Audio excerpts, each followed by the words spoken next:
In a room full of powerful men competing for one woman's attention, a 6-year-old boy walked past all of them. Past the suits, past the wealth, past everything his mother's world said mattered, and he stopped in front of the one man nobody saw coming. The man who drove a school bus. The man who never once tried to be chosen. What happened next silenced an entire ballroom. Drop your city in the comments. I want to see how far this story travels. Like and stay with me until the very end. This one's worth it. The bus smelled like old vinyl and cheap pine air freshener, and Ethan Carter had stopped noticing both a long time ago. He pulled out of the depot at 6:47 every morning, 3 minutes ahead of schedule, always caught, because that was just how he was built. His daughter Maya used to tease him about it from her car seat when she was little, back when he still had to bring her along during the rough months after the divorce. "Daddy, why you always early? Early is boring."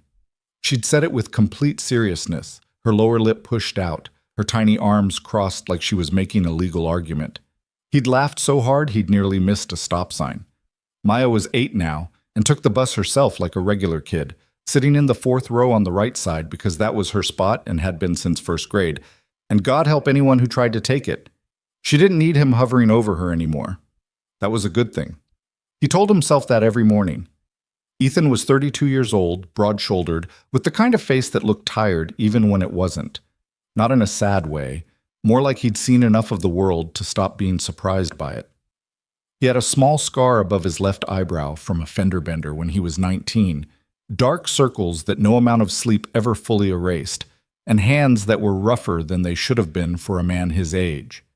He'd worked 3 jobs after the divorce: warehouse loading, weekend security at a mall, and then the bus route. The bus route was the one that stuck because it let him be home when Maya got home. That was the whole calculation. There was no romantic reason behind it, no calling or sense of purpose. He needed a job that bent around his kid, and this one did.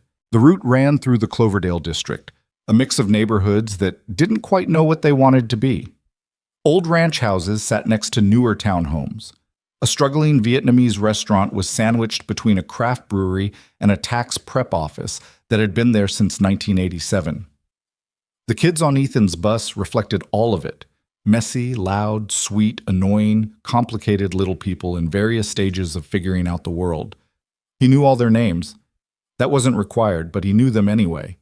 He knew that Jalen Thompson always sat in the back and pretended to sleep so he didn't have to talk to anyone, but perked up the second someone mentioned basketball. He knew that the Reyes twins fought constantly, but would absolutely destroy anyone who picked on the other. He knew that Sophie Park brought homemade rice crackers every Thursday and shared them with whoever was sitting next to her, and that Marcus Webb sometimes didn't have lunch money and tried to hide it behind a big grin. Ethan wasn't a counselor or a teacher or anything like that. He just paid attention. It wasn't a skill he'd cultivated. It was more like a reflex. You noticed kids when you had one of your own. The first Monday of October started like any other. He pulled up to the stop on Wren Street at 7:14, right on time, and opened the doors. 3 kids climbed on, then a 4th. Then a small boy Ethan had never seen before stepped up onto the first step and stopped. He was tiny for his age, maybe 6 or 7, with dark hair that had been combed carefully. Too carefully, the kind of careful that said an adult had done it, not him. He wore a navy blue jacket with the collar turned slightly up on one side, khaki pants with a crease ironed into them, and sneakers that were clean in the way expensive sneakers are clean, wiped down, not worn down. He had a backpack that probably cost more than anything in Ethan's apartment. The boy stood at the top of the steps and looked at the bus like he was assessing a situation he hadn't been briefed on. Ethan waited. He'd learned not to rush kids at the door. "Hey there," he said. Not chipper, not performatively warm, just normal. "You new?" The boy didn't answer. He looked at Ethan directly, which was unusual. Most kids in that moment looked at the floor or at the other kids, or anywhere but the adult asking the question. This one looked straight at him with dark eyes that were older than his face deserved. Then he walked past Ethan and sat down in the first available seat, which happened to be right behind the driver's partition. He put his backpack on his lap, folded his hands on top of it, and stared forward. Ethan glanced at the roster the district office had updated that morning. New student, Route 14, pick up Wren Street, Oliver Hayes, age 6, grade 1. He closed the door and pulled back into the street. In his rearview mirror, he could see Oliver's reflection. The boy didn't look out the window the way new kids usually did. He didn't try to make eye contact with anyone around him. He just sat there, very still, like someone who'd learned that stillness was a form of protection. By the end of that first week, Ethan had picked up pieces of the story the way you always do in a school district, through the ambient noise of adults who forget kids are around, and kids who overhear everything and repeat half of it. Oliver Hayes didn't talk. Not couldn't. The kid understood everything, responded to instructions, did his work. He just didn't speak. Hadn't spoken apparently in almost 2 years. The teachers said it carefully, in the particular tone that teachers use when they're trying to be professional about something that quietly breaks their hearts. Selective mutism, one of the classroom aides told another at the curb one afternoon. Since his dad died, he was 4. Just stopped. Ethan didn't ask follow-up questions. It wasn't his business. But the information settled into him and stayed there, the way certain things do. He kept doing what he'd done since that first morning. He said hello when Oliver got on, said goodbye when Oliver got off, and didn't make any kind of production out of the fact that he never got a response. He treated the kid like any other kid on the route, which meant he occasionally told him to move his backpack when someone needed the seat, and once told him to keep his feet off the seat back in front of him. Oliver had looked faintly startled both times, like he'd expected to be treated differently, and didn't know quite what to do with the fact that he wasn't. The other kids on the bus had mostly accepted Oliver's silence the way kids accept strange things, quickly, without ceremony, and then moved on. Some of them had tried to talk to him in the first couple of weeks. Jalen had asked him if he played video games. Sophie had offered him a rice cracker. Marcus had showed him a YouTube video on a cracked phone screen. Oliver had watched the video. He hadn't responded to the other two, but he hadn't been rude about it either. By mid-October, most of them had just sort of made room for him. He existed. He was on the bus. That was that. Maya, characteristically, took longer to let it go. "Dad," she said one afternoon after Oliver had gotten off at his stop, "is that boy okay?" "Which boy?" "The quiet one. Oliver." Ethan kept his eyes on the road. "He's fine. He never talks." "Some people don't talk as much." Maya considered this with the particular gravity that 8-year-olds bring to questions they've decided are important. "He looks sad. He's been through something hard. What happened to him?" "That's his private business, Bug." She was quiet for a moment, then, "Maybe he just needs a friend." Ethan looked at her in the rearview mirror. She was watching out the window now, distracted by something on the street, already moving on to the next thought. He looked back at the road. Maybe, he thought. But that's not something you can force. November came in cold and gray, and the bus developed a heating problem that the district took 3 weeks to fix. During those 3 weeks, Ethan brought an extra thermos of coffee and wrapped his hands around it at red lights and tried not to think about how much he hated paperwork, which was the only thing standing between him and getting the heat fixed faster. Oliver had started wearing a heavier jacket. It was still carefully pressed. Whoever was getting him ready in the morning took that seriously. One Tuesday, Ethan arrived at the Wren Street stop to find Oliver already there, standing at the curb in the dark at 7:09, 5 minutes early. He was the only one there. He stood with his hands in his jacket pockets, looking at nothing in particular, and when the bus pulled up and the doors opened, he climbed on without any change in expression. Ethan almost said something and then didn't, but the next morning he got to Wren Street 2 minutes early, and Oliver was already there again, standing in the cold, alone. This time Ethan did say something. "You're always early," he said as Oliver came up the steps.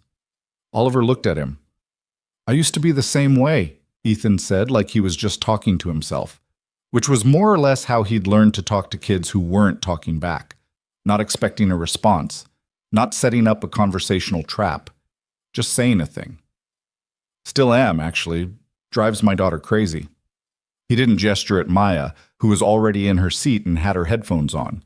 He just said it and then closed the doors and pulled out. In the rear view, Oliver was looking out the window, but his hands, which usually stayed folded on his backpack, were resting slightly differently.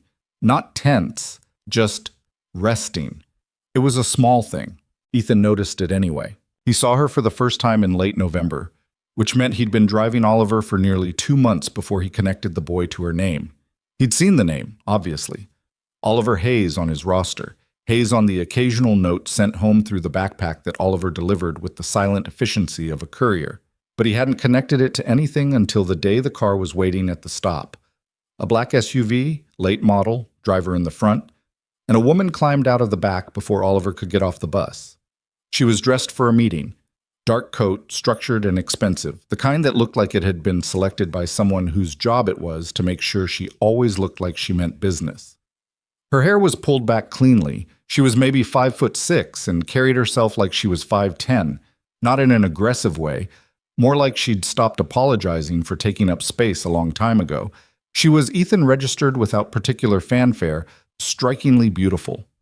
He noticed it the way you notice that a building is architecturally interesting, with an appreciation that didn't require him to do anything about it. She walked to the bus door. Oliver had stopped at the top of the steps. "Hey, baby," she said. Her voice was softer than her posture suggested. "I just wanted to catch you before. I have a thing tonight. I'll be late. Mrs. Kim's going to be there, okay? She'll have dinner." Oliver looked at her. Something passed between them that Ethan couldn't read. She reached up and fixed the collar of his jacket, the one that was always slightly turned up on one side. Her hand stayed on his shoulder for just a second longer than was necessary, and then she stepped back. "You have a good day," she said. Oliver came down the steps, walked past her, and got into the car. Victoria Hayes stood on the sidewalk for a moment, watching the car door close. Then she looked up at Ethan, who was sitting in the driver's seat with his hands on the wheel, and for a second they just looked at each other. "He's been okay? On the bus?" she asked. "He's been fine," Ethan said. "No problems." She nodded. Her jaw did a small thing, some kind of controlled adjustment, like she had more she wanted to say and was actively choosing not to. "Okay. Thank you." She turned and walked back to the SUV, and the whole thing had taken less than 90 seconds. Ethan pulled the doors shut and continued the route. He didn't think about it much for the rest of the day, or that's what he told himself. December brought the school holiday concert, which meant the bus was chaos for 2 straight weeks because kids were either thrilled or miserable about having to sing in public, and there was no in-between. Oliver sat through all of it with his standard arrangement of stillness. But Ethan noticed, or thought he noticed, that the kid had started positioning himself slightly differently on the bus. He used to sit so that he was perpendicular to everything, facing forward, not engaging. Now he sometimes angled himself toward the aisle, which put him fractionally closer to the orbit of the kids around him. He still didn't talk, but he watched things more openly than he used to, less like he was observing a situation he needed to survive, more like he was just watching. The week before winter break, Ethan's truck broke down. This was not a dramatic event. His truck had been threatening to break down for about 4 months, and he'd been ignoring the sounds it made because he didn't have the money to deal with it before Christmas, and he'd miscalculated the timing, which was what happened when you tried to stretch something past its natural limit. He'd had to call a friend for a ride to the depot that morning and had arrived at work in a borrowed jacket because his regular one was in the truck, and he hadn't thought to grab it. He was cold and slightly annoyed and trying not to be either of those things visibly when Oliver got on the bus at Wren Street. The boy stopped at the top of the steps, looked at Ethan, then looked at him again, slightly more specifically. Ethan realized Oliver had noticed the different jacket. "Truck broke down," Ethan said, explaining himself to a 6-year-old, apparently. "Wearing my friend's coat. Charming look, right?" Oliver looked at him for another second. Then he walked to his seat. Ethan pulled out into traffic. 3 minutes later, he felt something land on his right shoulder. He looked down. It was a small bag of crackers, the kind from a vending machine, cheese-flavored. He looked in the rear view. Oliver was facing forward, hands on his backpack, expression neutral. Ethan picked up the crackers. He didn't make a speech about it, didn't thank the kid effusively, didn't turn around to look at him, didn't bring attention to it.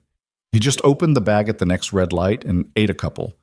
And in the rearview mirror, something shifted almost imperceptibly in Oliver's face. Not quite a smile, but something in the neighborhood of one. He didn't see Oliver for 2 weeks during the break. His own apartment was small but not oppressive. 2 bedrooms, a kitchen with a window that looked out on an alley, a living room with a second-hand couch that Maya had declared her favorite object in the world and would not allow replaced.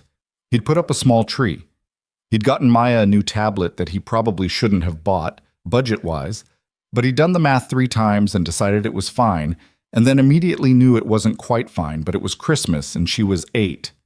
Maya's mother, Cassandra, had her on Christmas Eve in the morning of Christmas Day, and then Ethan picked her up at 2 in the afternoon and they watched movies until she fell asleep on the good couch, and he carried her to bed.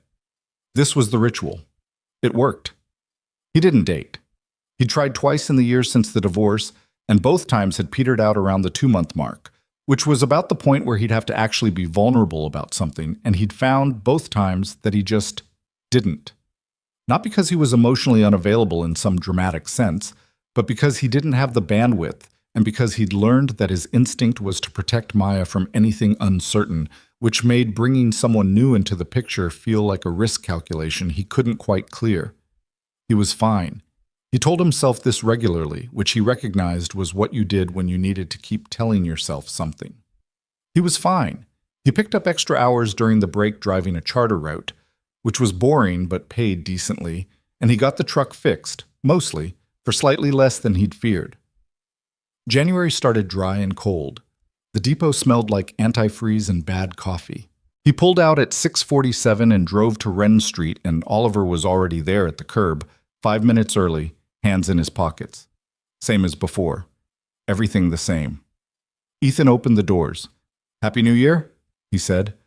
Oliver looked at him, climbed the steps, sat down. Ethan pulled out. The route continued. But somewhere in those 2 weeks, without anything specific having happened, something had settled between them. Not friendship, not exactly, something quieter. Like Oliver had run a calculation of his own and arrived at a conclusion that Ethan wasn't dangerous, wasn't performing, wasn't going to suddenly need something from him. It wasn't fixed. Nothing about this kid was fixed, and Ethan didn't think of it that way. But it was something. The news about Victoria Hayes wasn't something Ethan went looking for. It found him, the way most things did in the age of algorithms. A headline on his phone while he was eating lunch in the depot break room in February, placed there by something that had noticed he'd looked at a local business article once and had now decided he was interested in the subject. Victoria Hayes, CEO of Hayes Meridian, makes stunning promise at Investors Gala. He almost scrolled past it. He did scroll past it. Then he scrolled back. The article was 3 days old. It included a photo of her at a podium. Same composure, same quality of presence he'd seen at the bus stop, and a quote that the reporter had clearly decided was the story. "I've been asked 100 times what kind of man I'd choose. Here's my answer. I'll marry the man my son chooses, and since Oliver doesn't talk to anyone, you're all safe." There had apparently been laughter in the room. The article described it as charmed laughter, which was the kind of phrase that told you the journalist had been charmed and was embarrassed about it. Ethan read the article twice. He set his phone down and ate the rest of his sandwich. He knew enough about Victoria's world from the periphery to understand what the statement had actually been. Not a romantic declaration, but a strategic wall. She'd been dealing with men who wanted proximity to her money and influence, and she'd found a way to shut the conversation down using the one thing nobody could argue with: her kid. It was smart. It was also, he suspected, not something she'd said without some degree of pain underneath it. What he hadn't anticipated was that the announcement would apparently be taken as a competition by some people. Over the next several weeks, he noticed, you couldn't not notice if you were watching Oliver, that the men in Victoria's orbit had apparently decided that winning Oliver over was now the play. He could tell because Oliver would sometimes get on the bus with things: a branded baseball cap from a sports team, a toy helicopter still in its packaging, a gift card tucked into his jacket pocket. Oliver never seemed particularly excited by any of it. He always looked like someone who'd received a thing from someone who needed him to be happy about receiving the thing, and had done the math correctly, and found the whole arrangement exhausting. The helicopter stayed in his backpack for a week and then disappeared. Ethan assumed it had either been forgotten or given away. One morning, Oliver got on the bus, sat down, and pulled out a toy race car. Bright red, expensive-looking, remote-controlled, and held it for a minute, looking at it with an expression that Ethan couldn't quite decode. Then he very carefully put it back in his bag, closed the zipper, and folded his hands on top. Ethan caught that in the rear view. He didn't say anything. What was there to say? At the next red light, he said without turning around, "Some stuff is nice to look at and not that interesting to keep." He wasn't sure if he was talking to Oliver or himself. He kept driving. "You talk about him," Maya said. They were in the kitchen on a Saturday morning, Ethan making pancakes, Maya sitting at the counter doing something with her tablet that she'd explained twice and that he'd nodded along with while understanding approximately 30% of. "Who?" "The quiet kid, Oliver." "You talk about him, but you don't think you're talking about him." Ethan flipped a pancake. "What does that mean?" "Like you'll say, one of the kids on my route did a thing, and then describe the thing and it's always him." He didn't say anything for a moment. "I notice what's happening with the kids on my route. That's part of the job." "Yeah, but you notice him." He put a pancake on her plate. "Eat." She poured an amount of syrup that suggested she had not heard anything he'd ever said about sugar. "I'm just saying, it's okay if you care about a kid.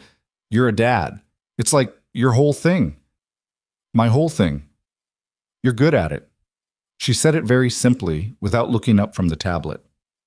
"Not every dad is. You're one of the good ones." He stood at the stove and didn't say anything. Sometimes Maya said things like that, casual, clean, devastatingly accurate, and he never knew quite what to do with them except stand there and feel it. "Thanks, Bug," he said finally. "You're welcome. Can I have more pancakes?" He made more pancakes. He wasn't sure exactly when it happened. These things don't tend to announce themselves. It was somewhere in April, a Tuesday, one of those mornings when the weather can't decide between winter and spring and lands on a kind of damp gray compromise that makes everything feel slightly unresolved. Oliver had gotten on the bus as usual, sat in his usual spot, hands on backpack. Halfway through the route, there was a stop where Ethan usually paused an extra beat because the Kowalski kids were always running slightly late, and if he waited 8 seconds, he'd catch them and not have to file a missed pickup report. It was one of those small, unofficial adjustments that accumulated over months of driving the same route every day. The Kowalski kids came sprinting around the corner, as expected, red-faced and laughing. Ethan opened the doors. From behind him, very quietly, so quietly he almost didn't hear it, there was a sound. Not a word, just a small sound. Like someone had exhaled with the intention of speaking and then stopped. He looked in the rearview mirror. Oliver was looking at the Kowalski kids who were climbing on board, slightly chaotic, arguing about something involving a granola bar. There was something on Oliver's face that Ethan had not seen before in all these months. He looked like he wanted to laugh, not laughing, wanting to. Right on the edge of it, watching these two ridiculous kids fight about a granola bar at 7:20 in the morning, and something in him had moved toward that. Ethan looked back at the road. He let a small breath out and kept driving. He didn't make anything of it. He wasn't going to make anything of it. But he felt it, in the way you feel a temperature change before you can name it. Something was different, and the difference mattered. He got the call in early May. It was from the district office, which normally made his stomach drop because it was always either paperwork or a parent complaint. But this time it was the principal of Oliver's school, who introduced herself as Dr. Reyes and explained that Hayes Meridian, the company, Oliver's mother's company, was sponsoring a charity gala, and as part of the outreach they'd been invited to send a school representative. "We thought of you," Dr. Reyes said. "You've been on the route where Oliver is, and you're good with people. It's a formal event. You'd need a suit. The company covers expenses." Ethan stared at the wall of his kitchen. "I drive a school bus." "I know, but Oliver's mother specifically mentioned the school, and you're the person who sees her son every day. I think she'd appreciate a familiar face being there." A pause. "You don't have to. I just thought I'd ask." He said he'd think about it. He thought about it for 2 days and then called back and said yes, which surprised him slightly. He told himself it was because turning down a free dinner seemed ungrateful, which was half true. He borrowed a suit from his neighbor Frank, who was slightly broader in the shoulder than Ethan and had better taste in clothes, and stood in the bathroom mirror the night of the gala adjusting the jacket and thinking that he looked exactly like a man wearing someone else's suit, which was accurate. "You look weird," Maya said from the doorway. "Thank you." Like, good weird. Like Dad went somewhere weird? She tilted her head. "Are you nervous?" "No." "You're lying." "Go watch your movie." She patted away. He looked at himself in the mirror one more time, straightened the jacket, let out a breath. He was definitely a little nervous. The ballroom was the kind of room that knew exactly how much it cost. Ethan had been in nice places before. He wasn't a man who'd never left his neighborhood. But this was something different. The ceiling alone was a statement. Everything was lit in a way that looked effortless and had clearly required tremendous effort. The kind of crowd that wore expensive things without appearing to notice they were wearing them, which was its own kind of performance. He found his table, school representatives, a small round near the back, introduced himself to the other people seated there, and proceeded to do what he always did in unfamiliar situations. He watched, listened, and mostly stayed out of the way. He spotted Victoria Hayes within the first 10 minutes. She was working the room with a precision that looked natural and probably wasn't, moving from cluster to cluster, saying the right things, laughing at the right moments, maintaining the energy of someone who did this because it was part of the job, not because she found it delightful. Oliver was with her. He was dressed in a small suit, dark navy, a little formal for a 6-year-old, and he stood at his mother's side like a person who had agreed to be present without agreeing to be engaged. He shook hands when hands were extended. He looked at people when they spoke to him. He did not speak back. Several men had made a point of engaging with him over the course of the evening, which Ethan observed from across the room with the particular attention of someone who'd spent months learning how Oliver Hayes existed in space.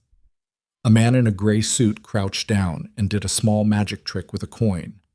Oliver watched it without expression and then looked away. Another man produced a phone showing something, probably a game, and Oliver glanced at the screen and then back to the middle distance. Each time the man's posture deflated almost invisibly. Then he'd straighten up, say something to Victoria, and move on. It had the rhythm of a recurring transaction. Attempt, fail, adjust, repeat. Ethan drank his water and watched and did not walk over because this was not his situation, and Oliver being here did not make it his situation. Then dinner was served, and there were speeches, and the speeches were fine. The kind of speeches that large charitable events require, and that no one will quote tomorrow. Victoria spoke and was excellent at it. Clear, warm, specific about the cause without being maudlin. The kind of speaker who made it look easy in a way that told you she'd worked very hard to make it look easy.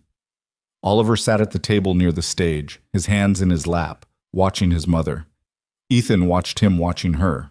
And then, during the period after the formal program when music started and people began to move around, Oliver did something. He stood up. Not urgently. He just stood up quietly, the way he did everything, and began to walk.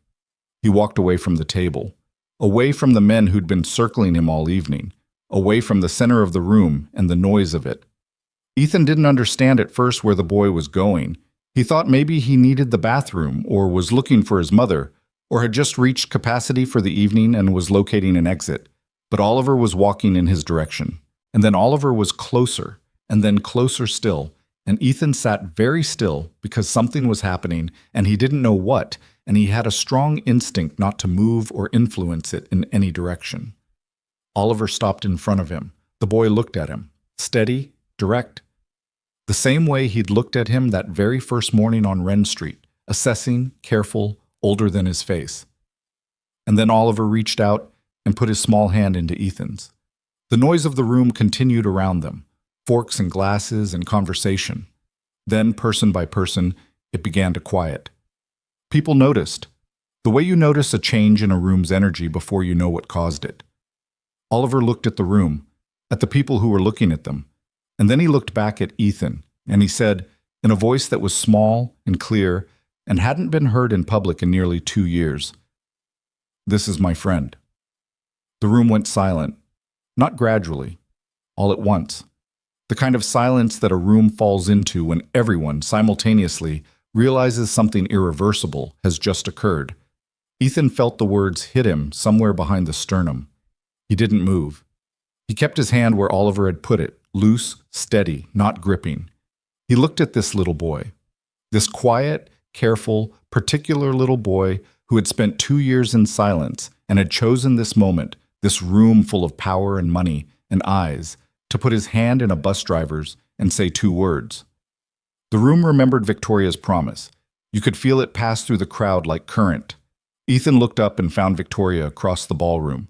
She was standing with one hand at her mouth, and she was not composed. For the first time in the entire evening, she was not composed. Her eyes were bright, and her expression was something he didn't have a word for because it was too many things at once.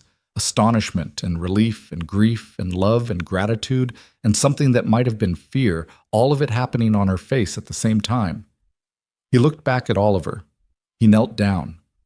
Not because the room was watching, because this was a 6-year-old boy who had done something extraordinarily brave and who deserved to have someone meet him at eye level.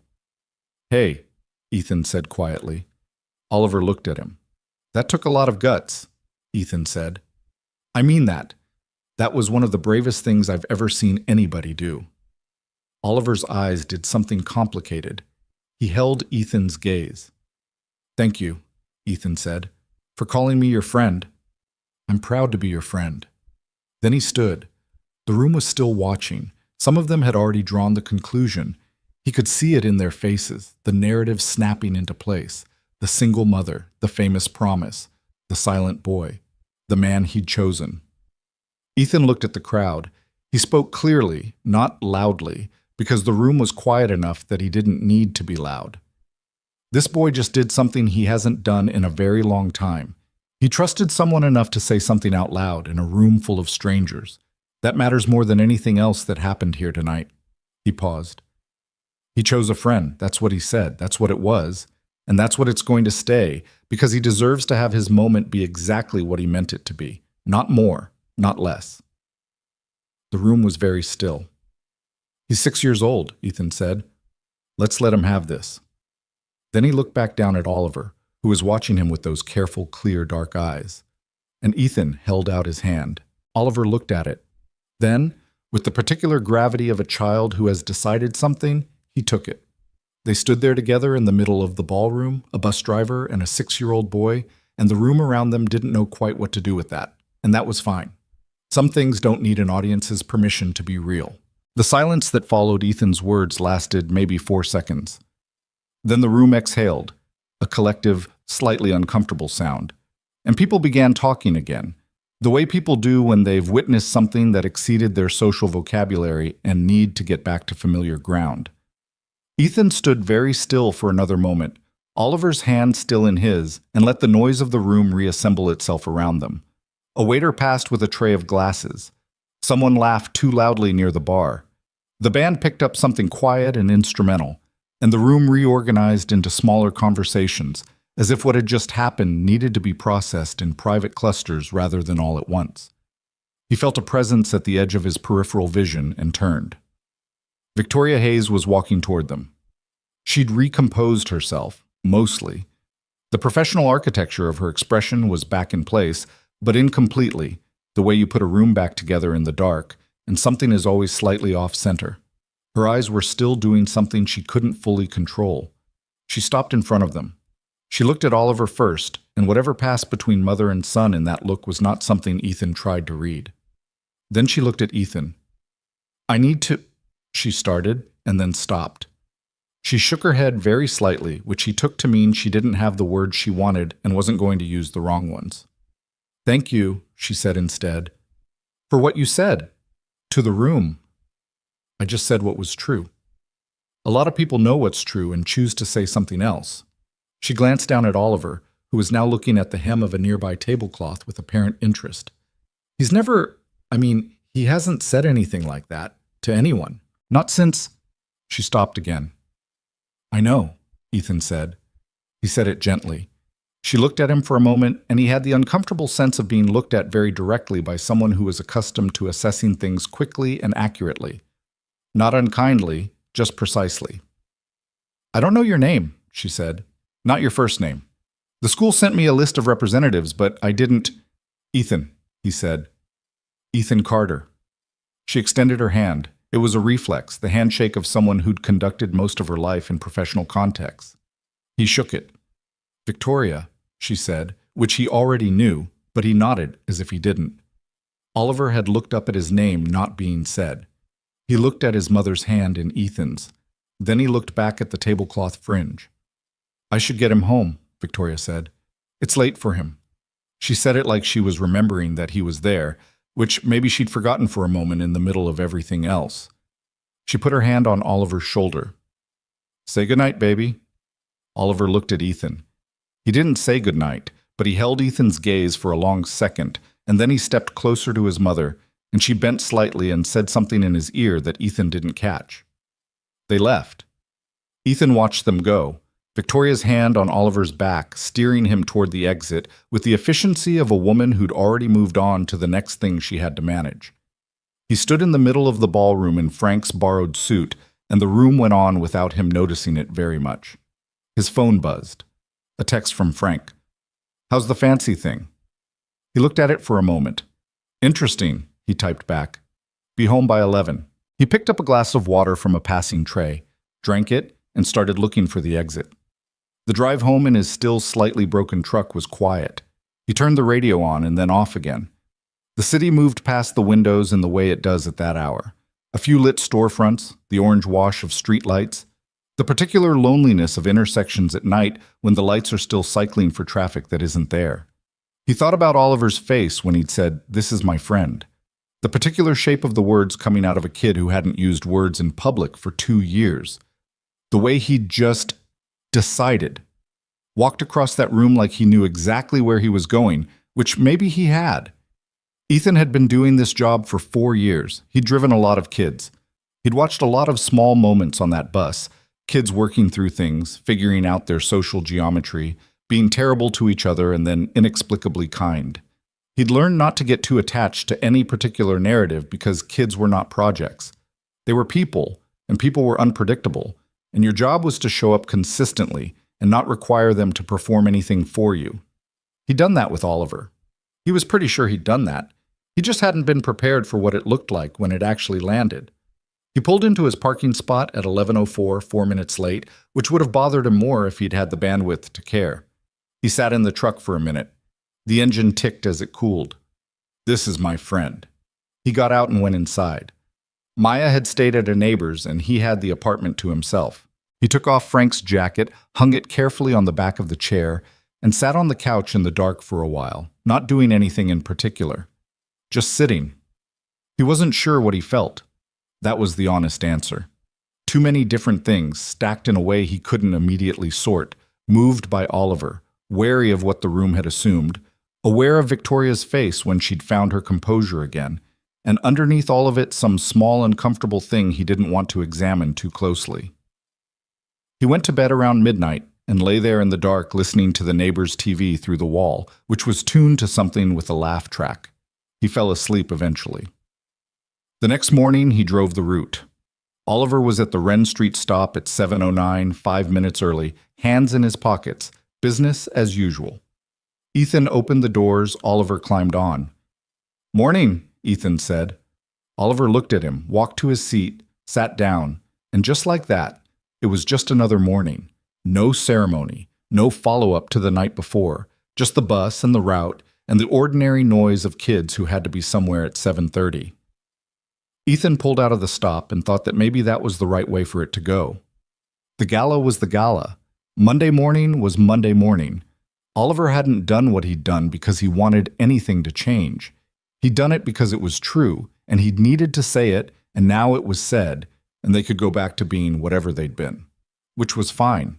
That was fine. He kept driving. What he didn't know, because he wasn't on social media and didn't read the kind of business press that tracked people like Victoria Hayes, was that the moment in the ballroom had not stayed in the ballroom. Someone had a phone out. Someone always had a phone out. The video was 43 seconds long. It started after Oliver had already taken Ethan's hand and began with, "This is my friend," and ended just after Ethan finished speaking to the crowd. The framing was imperfect, shot from an angle, slightly shaky, the audio catching the ambient noise of the room alongside the words. But it was clear enough. Oliver's face was clear. Ethan's face was clear. What had happened was clear. It had 6,000 views by the time Ethan pulled into the depot after his route. It had 40,000 by noon. He found out from Frank, who called him while he was eating a sandwich in his truck in the depot parking lot, and said without preamble, "Brother, you're on the internet." Ethan stopped chewing. "What?" "Someone at that fancy thing last night filmed you with the kid. It's getting around." Frank paused. "You knew this woman's kid? The CEO lady?" "He's on my route. People are saying you're going to marry her." Ethan put the sandwich down. "That's ridiculous." "I know it's ridiculous. I'm telling you what people are saying. Comments are—" Frank made a sound like someone being overwhelmed by what they were reading. "There's a lot of opinions." "Frank, some of them are really lovely, actually. Some of them are saying you staged it, which, no offense, you don't have the face for staging things. And some of them are complete lunatics." Another pause. "Mostly lovely, though." "I'm not going to marry anyone." "Obviously, I know that. Look, I'm just giving you a heads up because if someone asks you about it, you should know it's out there." Ethan stared at his windshield. A pigeon was walking along the parking curb with great confidence. "I'm a school bus driver who went to a charity thing for work. There's nothing to say." "Sure," Frank said. "I believe you. The internet is less sure." After he hung up, Ethan searched his own name on his phone for the first time in probably 3 years. Found the video on 2 platforms already, both with more engagement than felt reasonable. He watched it once, which felt strange, watching something you'd been part of, from the outside, and then put his phone in his glove compartment and did not look at it again for the rest of the afternoon. He picked Maya up from school, made dinner, helped with homework. The ordinary machinery of the evening. Maya was absorbed in a project about ecosystems and gave him a 30-minute presentation on the water cycle, unprompted, while he washed dishes. He didn't tell her about the video. She found it herself 2 days later. He should have anticipated that. "Dad." She appeared in the kitchen doorway on a Wednesday evening, her tablet in her hand, her expression the particular one she used when she had discovered information she was processing. "Why are you on TikTok?" He turned from the stove. "What?" She turned the tablet toward him. He could see the video playing. He watched himself kneel in front of Oliver in Frank's slightly too broad jacket in that overlit ballroom. He heard his own voice, small through the tablet speaker. "That's Oliver," Maya said, "the quiet one." "Yes." "He talked." "He did." She was quiet for a moment, watching it finish. Then she looked at him, and her expression had changed. Less processing, more something else. "He walked all the way across the room to find you." "He did." "Because you're his friend." "That's what he said." Maya set the tablet down on the counter. She was quiet for a little longer than usual, which for Maya was unusual. Then, "The comments say you're going to marry his mom." "The comments are wrong. You don't even know her." "I know. The comments are wrong." "Okay." She picked her tablet back up. "The video is really nice, though. Like, even without the married part, it's just a really nice thing." He didn't say anything. "Oliver must really trust you," she said, on her way out of the kitchen, already back in her own thoughts. He turned back to the stove and stood there for a second. "Yeah," he said, to no one. Victoria Hayes, it turned out, had seen the video. He learned this on a Friday morning, not from the video itself, but from the fact that a woman in a well-cut coat was standing next to the black SUV at the Wren Street stop when he pulled up, and she was there before Oliver. She wasn't waiting for Oliver to get off. She was waiting for the bus to arrive, which meant she was waiting for him. He pulled up to the stop, opened the doors, and she walked up to the first step. Not on the bus, just to the door. She looked up at him. She looked, he noticed, like she hadn't been sleeping well. The composure was still there, but it was sitting on top of something more tired and unguarded than he'd seen at the gala. She'd come without the full preparation. A coat, but a simpler one. Hair down instead of pulled back. No particular effort to be impressive. Oliver was still in the car. "I wanted to apologize," she said. He looked at her. "For what?" "The video. I've been trying to get it taken down, but—" She stopped. "It's not fully in my control, and it should be. What happened with Oliver was private, and I failed to protect that." Ethan leaned his arm on the doorframe. Is he okay? The question seemed to catch her slightly off guard. She'd come prepared to apologize, and he'd responded by asking about her kid. She considered. He doesn't know about the video. He doesn't have access to that. But yes, he's okay. She paused again. He's been a little lighter, actually, since that night. She said it like she wasn't sure she should. That's good, Ethan said. It is. She looked at him steadily. I didn't come to ask you anything. I just wanted to apologize in person. Whatever happens with the video, you deserved better than being put in the middle of something you didn't choose. I was fine with what happened, he said. The only thing I cared about was making sure Oliver's moment stayed his. She nodded. Her jaw did that thing he'd noticed at the gala. The small, controlled adjustment of someone who had a lot of feeling and a lot of practice keeping it in a useful shape. Can I ask you something? She said. Sure. Why didn't you? She stopped, started over. A lot of men would have let the room think what it was thinking, would have said something to encourage it. It would have been very easy in that moment to let the narrative go the way the room wanted it to go. He thought about how to answer that honestly. Because Oliver wasn't making a statement about your love life. He was saying I was his friend. Those are completely different things, and he's 6, and he deserved for people to hear what he actually said. She was quiet for a moment. Besides, Ethan said, I drive a school bus. I wasn't going to stand in a ballroom and let people think.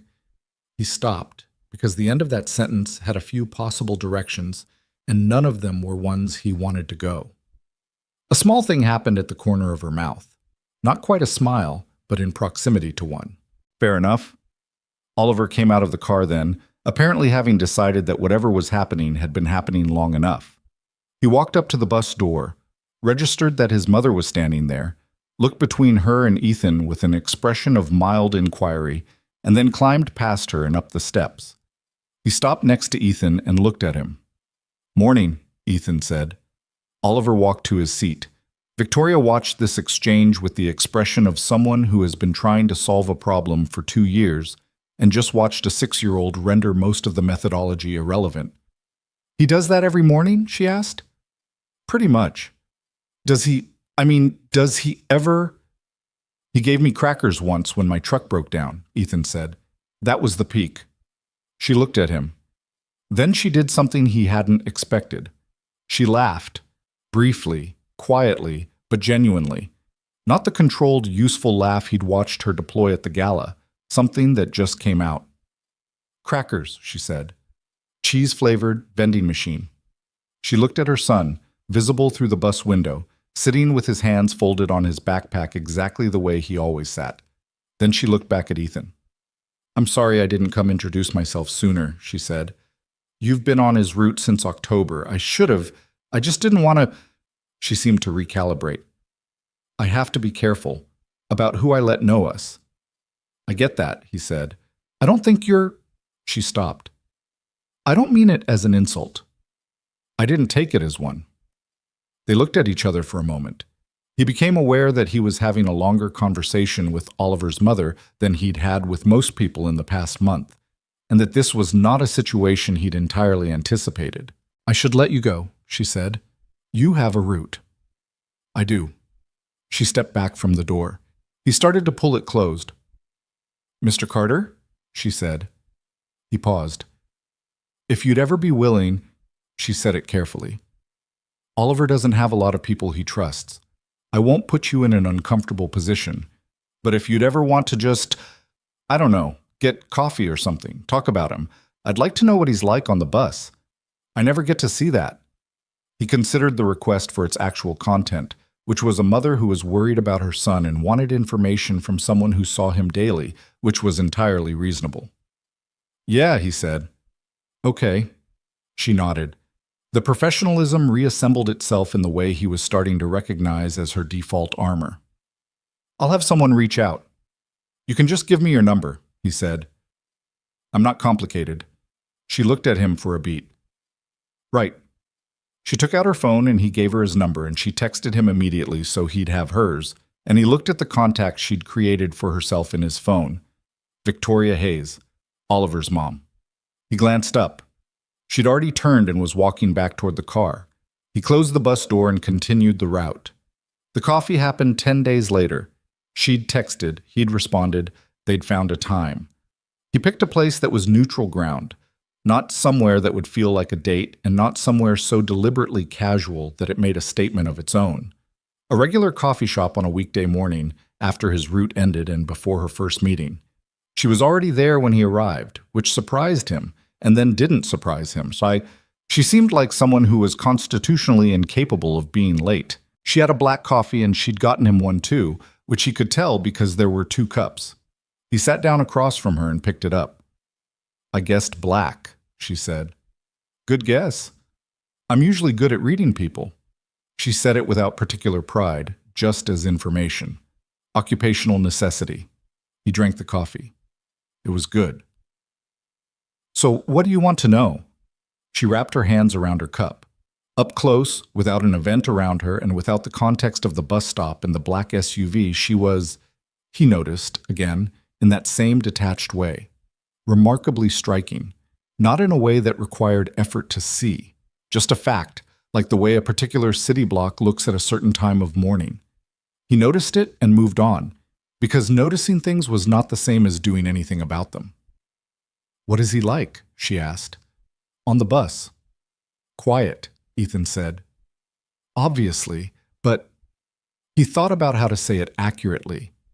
He pays attention to everything. He notices things the other kids don't. He watches people carefully, like he's doing the math on them before he commits to anything. She was watching him in exactly the way he was describing her son. He's been getting a little more open, I guess, is the word. He started sitting differently a couple months ago, more angled toward the aisle, not engaged, but not fully sealed off either. When did that start? Ethan thought about it. January, maybe? February? She did something quick with her eyes that he couldn't entirely interpret. He started sleeping better around then, first time in months. He didn't say anything to that. "The crackers," she said. "Tell me about the crackers," he told her. She listened with her coffee in both hands, and when he got to the part where Oliver had left them on his shoulder without saying anything and then looked at nothing, she looked at the table for a moment and her mouth pressed into a line. "He does that," she said, "at home. He'll just put things near you. A blanket if you seem cold. A glass of water. He doesn't say anything, he just does it." "Yeah," Ethan said, "that tracks." "He used to be..." She stopped. Her eyes went somewhere else briefly. "He was so loud. Before. He never stopped talking. He used to narrate everything. 'The dog is eating, Mama. The dog is eating so much. The dog is going to be fat.' Just constant." She exhaled. "It's been quiet for a very long time." He didn't try to fill the space she left. "I know he's getting better," she said, pulling herself back. "The therapist says the behavioral signs are consistent with gradual reconnection, the sleeping better, the positioning you described. These are good indicators." "And then the gala." She paused. "I haven't let myself think too much about the gala." "Why not?" She looked at him. "Because if I think too hard about it, I'm going to fall apart in a coffee shop, and I'm not going to do that." "Okay," he said. She appreciated that he didn't push. He could tell by the slight lowering of her shoulders. "Can I ask you something?" he said. "Go ahead." "The promise, the public thing, at the gala before..." He wasn't sure how to phrase this without it sounding like he was asking something he wasn't asking. "You said you'd marry whoever Oliver chose. Did you actually mean that, or was it..." "Deterrence," she said flatly. "Mostly deterrence. I've been dealing with men who see my net worth before they see my face since I was 26. She didn't say it with bitterness, just accuracy. Oliver's silence was something most people saw as a problem. I used it as a wall. That's pretty calculated. I'm a CEO. Calculated is the job. Then she paused, and something shifted. But I also meant it more than I intended to. He's the only person in my life who has never wanted anything from me. Ethan was quiet. My board wants performance. My investors want returns. My family... She stopped, adjusted. People have agendas. Oliver doesn't have an agenda. He just... She looked at her coffee. He just is. And whoever could earn his trust for real, without trying to engineer it, That person would be something different. And then he chose a school bus driver. She looked up at him. And then he chose a school bus driver. They sat with that for a moment. I'm not applying for the job, Ethan said. He said it clearly, because clarity seemed important. I want you to know that. I'm not here because of the promise or the video or anything like that. I'm here because you asked about your kid, and that's a reasonable thing to want to talk about. She held his gaze for a long moment, the assessing look, then, I know. Okay. I know, she said again, more quietly. That's actually why I felt okay asking. He looked at her for a second. Then he drank his coffee. They talked for another 40 minutes. About Oliver mostly, but not entirely. She asked about Maya in passing.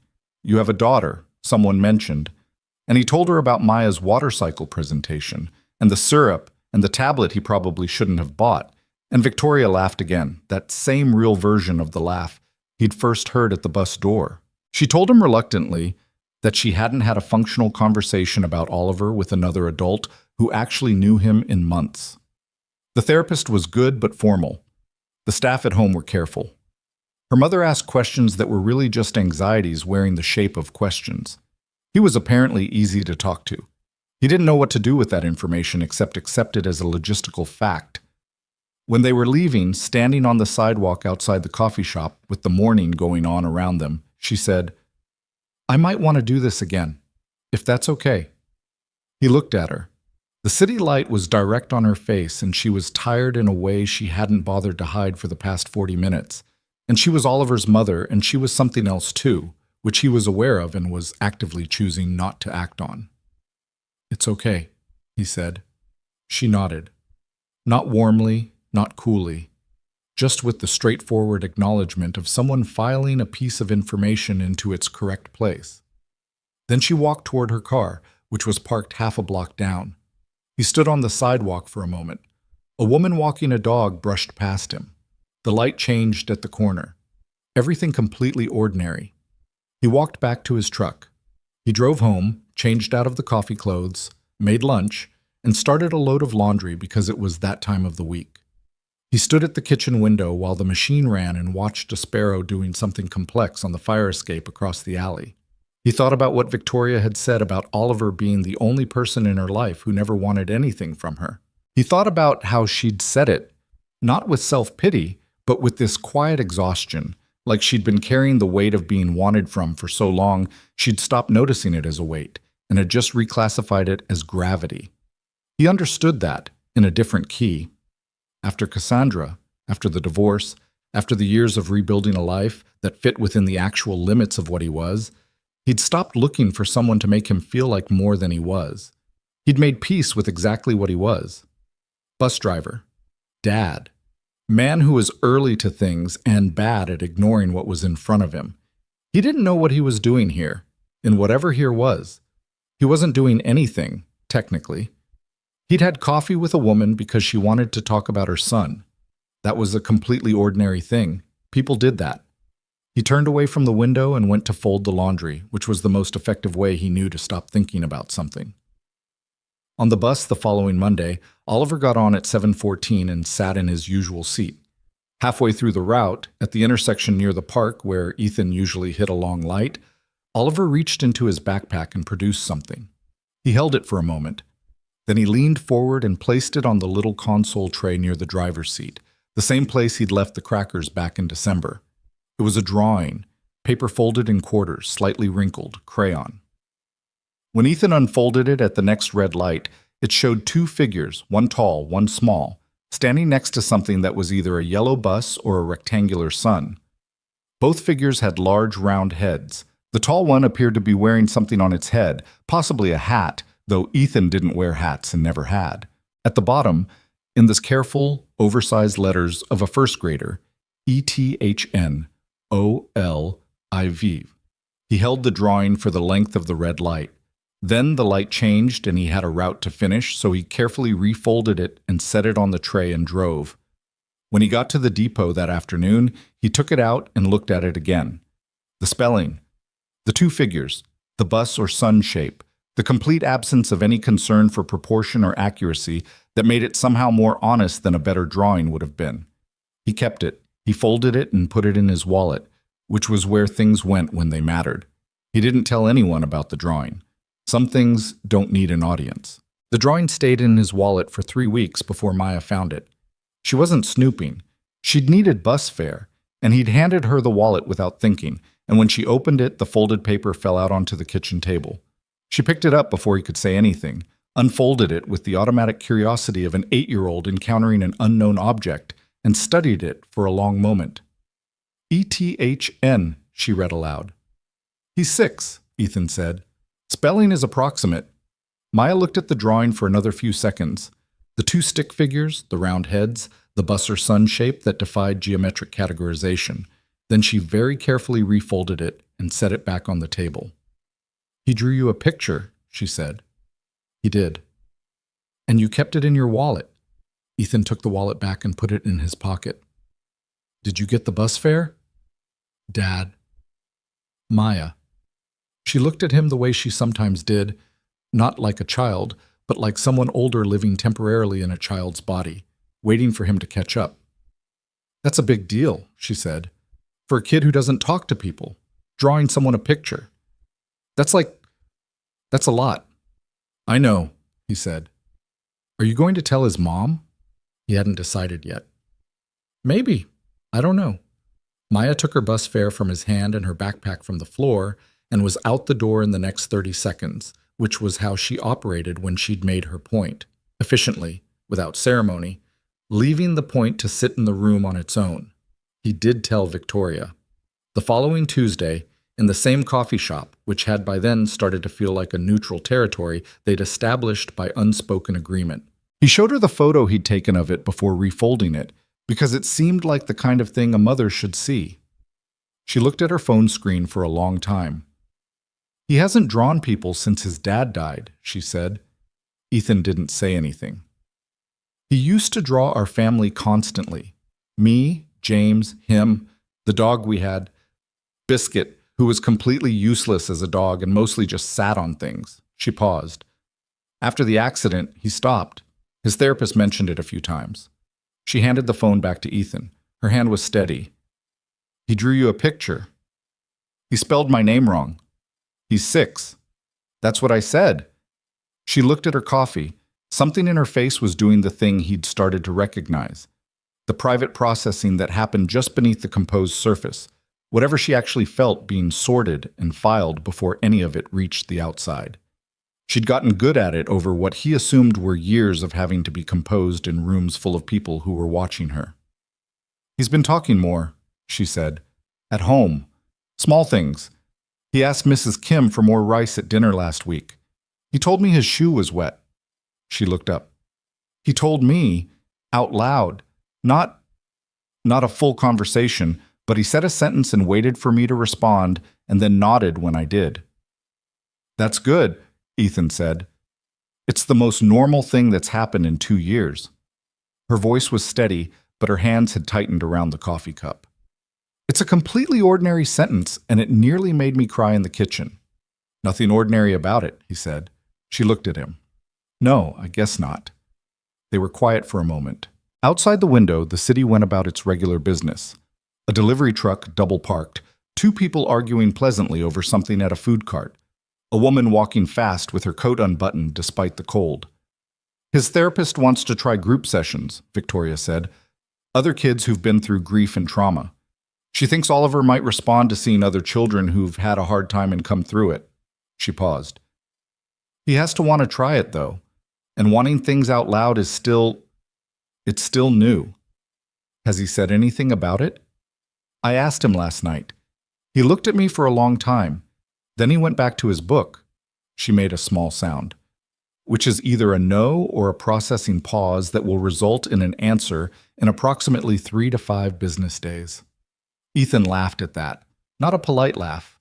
An actual one, quick and surprised. She looked at him for a second and then she smiled too. And it was the most unguarded he'd seen her. Something the previous version of the smile, the public one, had been a reasonable facsimile of, but this one used different muscles.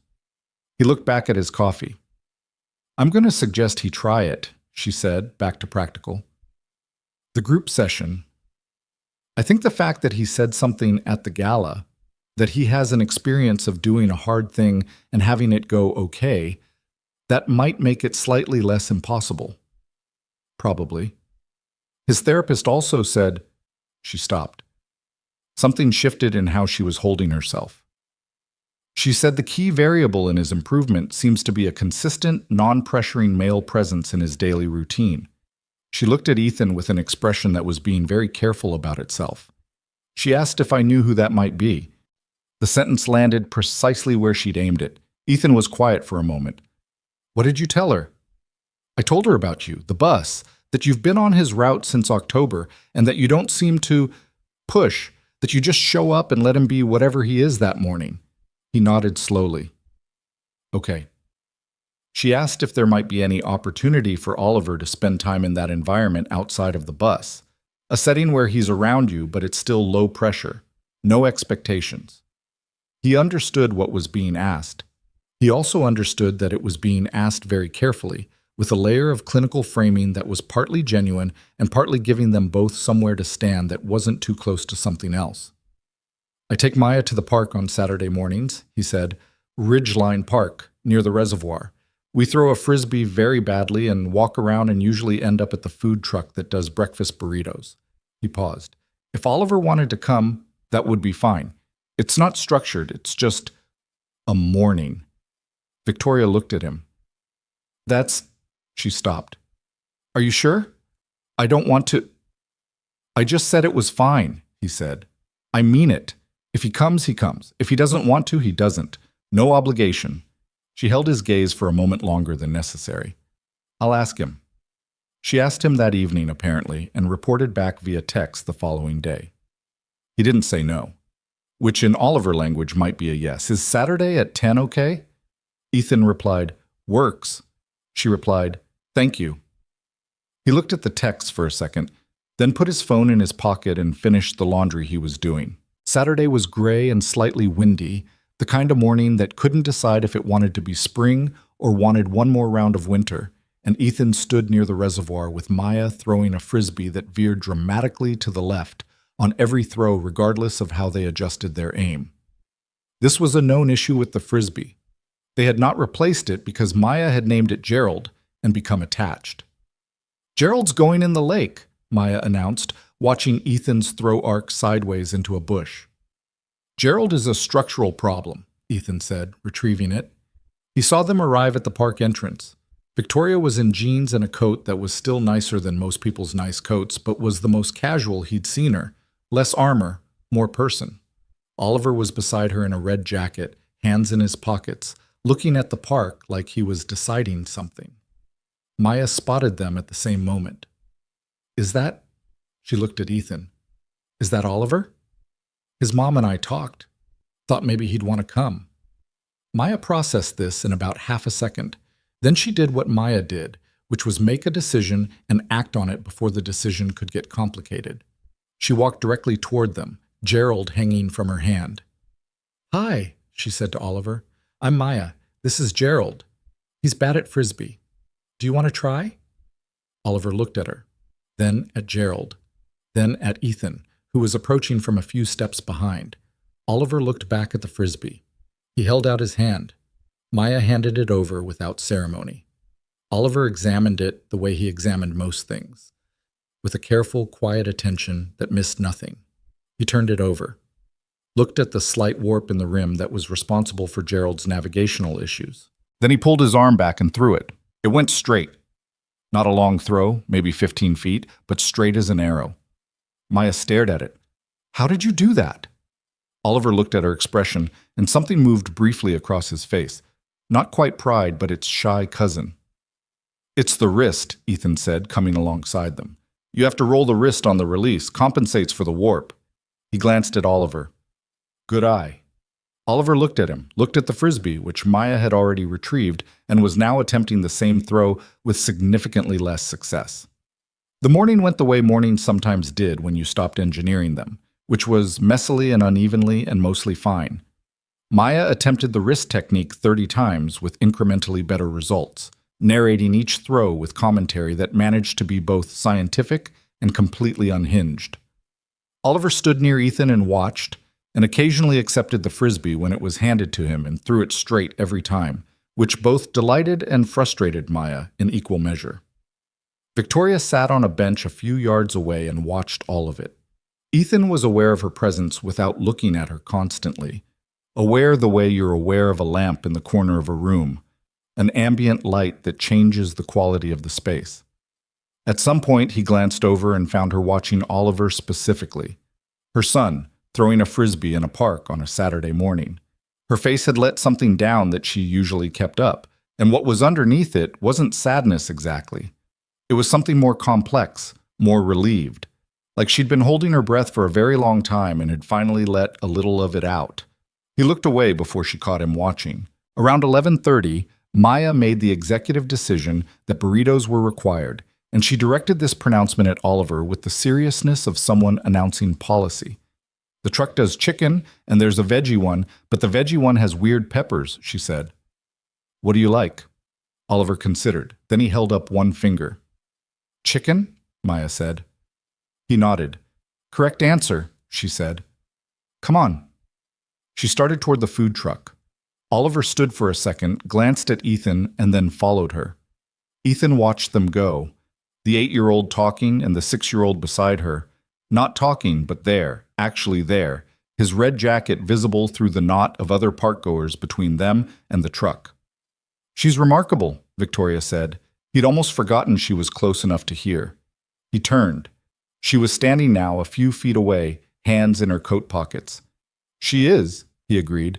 She just walked up to him. No hesitation, no special voice, no... She shook her head. Most adults put on a whole performance when they meet Oliver. The careful voice, the special effort. She just talked to him like he was there. "She grew up watching me do the same," he said, and then felt slightly uncomfortable with how much that said about the previous months. So he added, "On the bus, in general. She's seen me deal with a lot of different kids." Victoria let that go gracefully. He answered her, the finger. He pointed. "He communicates. He always has. He just chooses his method." She looked toward the food truck, where they could see the top of Oliver's red jacket. "His therapist would say that's an adaptive coping mechanism, finding alternative communication pathways." She paused. "I just think he figured out the rules of a game nobody taught him and learned to play it anyway." Ethan looked at her. "That's better than what the therapist said." She almost smiled. "Don't tell her that." They walked toward the food truck together, and it was unremarkable, the walking together, except that it wasn't, and they both knew it. The burritos were good. Maya ate hers with a complete lack of regard for the structural integrity of its wrapping and wound up with half of it on the bench beside her, which she ate piece by piece while conducting what appeared to be a one-sided but entirely animated conversation with Oliver about something involving a video game she played. Oliver sat beside her and ate his burrito neatly and listened and occasionally nodded or shook his head at the moments that seemed to require a response. Victoria sat across from them and ate and watched and said very little. Ethan ate his burrito and watched all three of them and said very little also. It was, he thought, probably the most normal morning any of them had had in a while. Imperfect and uncoordinated and normal, which was not the same as unremarkable but was its own kind of good. They parted ways in the parking area at the edge of the park. Maya told Oliver he could have Gerald if he wanted, because she'd decided that Gerald would perform better for someone with proper wrist mechanics, and Oliver looked at the frisbee for a moment and then, very deliberately, took it. Maya looked extremely satisfied. Oliver walked beside his mother toward the car. Partway there, he stopped and turned back. He looked at Ethan, standing by the truck. He raised one hand, a small wave, deliberate, specifically for Ethan. Ethan raised his back. Oliver turned and got in the car. Maya appeared at Ethan's elbow. "Can we do that again?" she said. "Probably," he said. "Cool." She looked at the car pulling out of the lot. "His mom is really pretty." "Maya." "I'm just saying, it's not a crime to say that. You didn't go blind after the divorce." "Please get in the truck." She got in the truck, but she was smiling. He got in on his side and sat for a second with his hands on the wheel. Then he started the engine and pulled out. The Saturdays became a thing. Not every week, not structured. Victoria texted occasionally, and Ethan replied, and sometimes it worked out, and sometimes it didn't. But over the next month, there were 4 of them. The park again, once. A farmer's market where Maya found a stall selling handmade marbles, and spent 20 minutes in deep price negotiation with a woman in her 70s who was, by all appearances, enjoying it tremendously. Once just a walk along the river path that the city had built, and then neglected slightly, with its cracked pavement and optimistic signage. Oliver didn't talk at any of these, not in words, but he walked beside Maya more often than not, and once, at the farmer's market, when a dog came hurtling toward them trailing a leash and no discernible owner, Oliver put himself between the dog and Maya without being asked, which made Maya say hey in a surprised tone and then look at him differently for the rest of the morning. Ethan noticed. He noticed Oliver's geometry in a crowd, how the boy placed himself, where he chose to stand, who he stayed close to. On the bus, it had always been isolation, the strategic seat, the folded hands, the careful distance from everything. On these mornings, the geometry was different. He moved toward things, carefully, slowly, without fanfare, but toward. Victoria noticed too. He could tell by the way she watched Oliver, with this precise, recalibrated attention, like she was constantly updating an internal document. Not anxious watching, something more like witnessing, which was different. They talked more on these mornings. Not about Oliver the whole time. That had been the entry point, but it wasn't the only room anymore. She talked about her company in a way that was different from how she talked about it publicly. Not the performance of competence, but the actual texture of it, the grinding parts, the decisions that didn't have clean answers. A VP who was excellent at his job and terrible to the people below him, and the particular exhaustion of managing someone who was right about everything and wrong about the way he was right about it.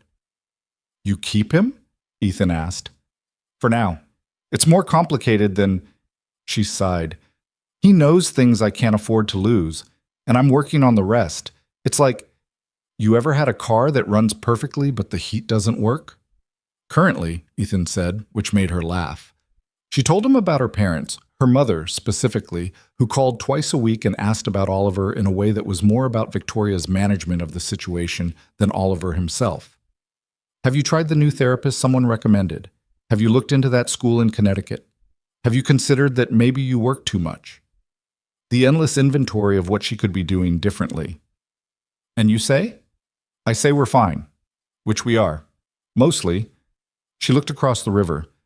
"It's different from being told we're fine and believing we're fine, but she doesn't ask for that distinction." "My ex-wife's mother used to do that," he said.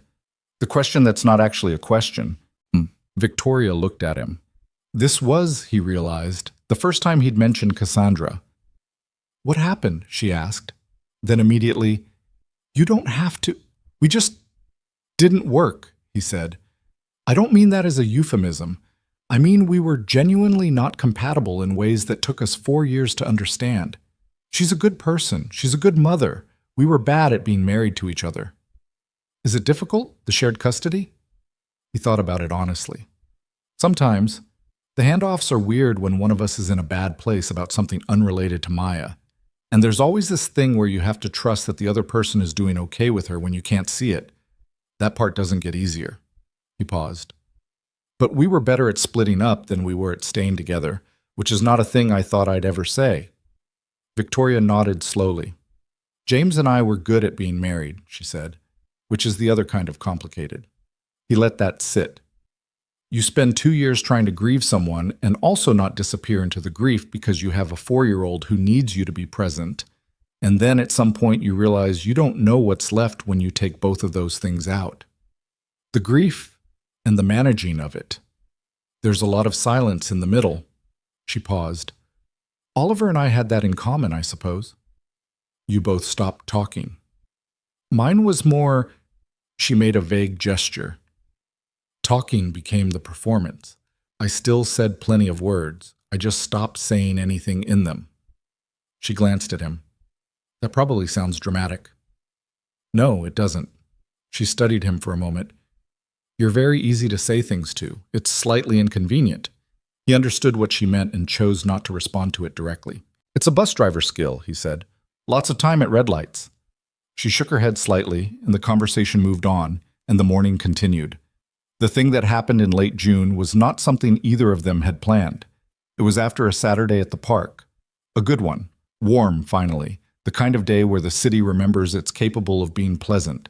And they'd been walking back toward the parking area when Maya stepped directly into a hole in the cracked pavement that she'd previously successfully avoided and turned her ankle. Not badly. Not broken. Nothing dramatic. But enough that she went down to one knee with a sharp sound and then sat on the ground holding her foot with watering eyes, performing with genuine dignity the task of not actually crying. "I'm fine," she said. "I'm fine, don't. I'm fine." She was not fine. She was very embarrassed and in moderate pain and 8 years old, which was a particular combination.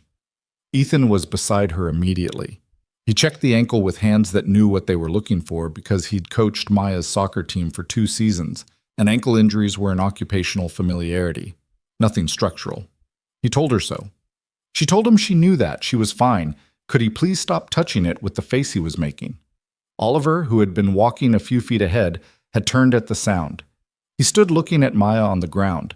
Then he walked over, which Ethan noticed at the corner of his eye while still checking the ankle.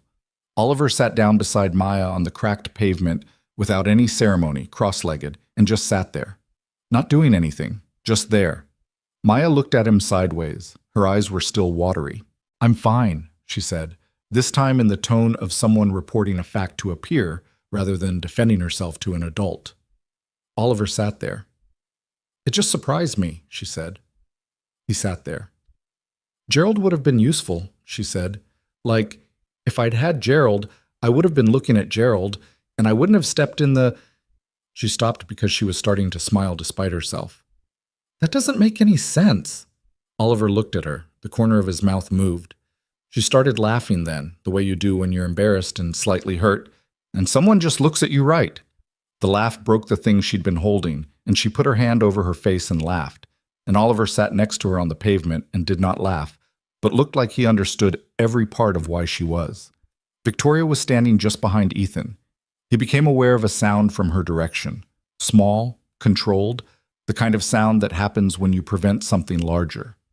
He straightened up and turned, and she was looking at her son, both hands at her mouth, her eyes doing everything they'd done at the gala. That same flooded quality, too many things at once. He didn't say anything. She didn't need him to. Oliver had just sat with someone who was hurting. He'd chosen to, without being told, without instruction, without any performance of helpfulness. He'd just gone and been beside her because she needed someone to be beside her. The boy who'd sat alone on the bus with his hands folded on his backpack, sealed off from everything, for months.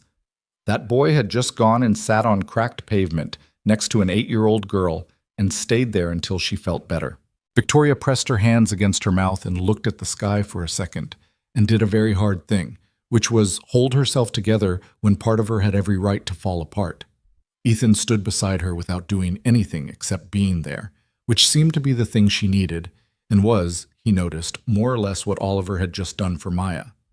Maybe Oliver came by it honestly. Maya hobbled to the truck with help, Oliver walking beside her and carrying her bag without being asked. Maya was already fully recovered in the way of children, narrating the story of her ankle injury to Oliver as they walked as if he hadn't been standing there when it happened. Oliver listened attentively to the account. Victoria drove alongside in the car for the short distance to Ethan's truck, and before she pulled away, she rolled down her window.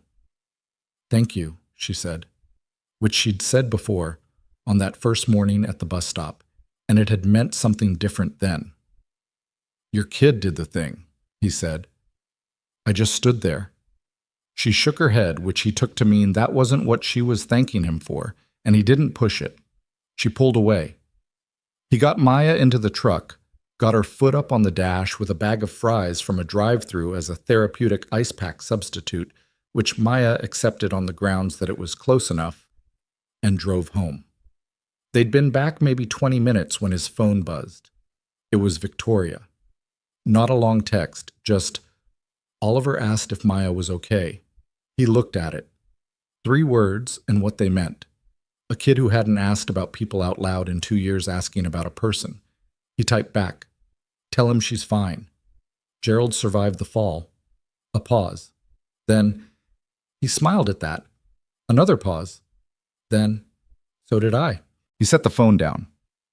Maya was on the couch with her foot elevated on a pillow, watching something on her tablet and already fine, the way she was always fine after she'd had the chance to feel what she felt and move on.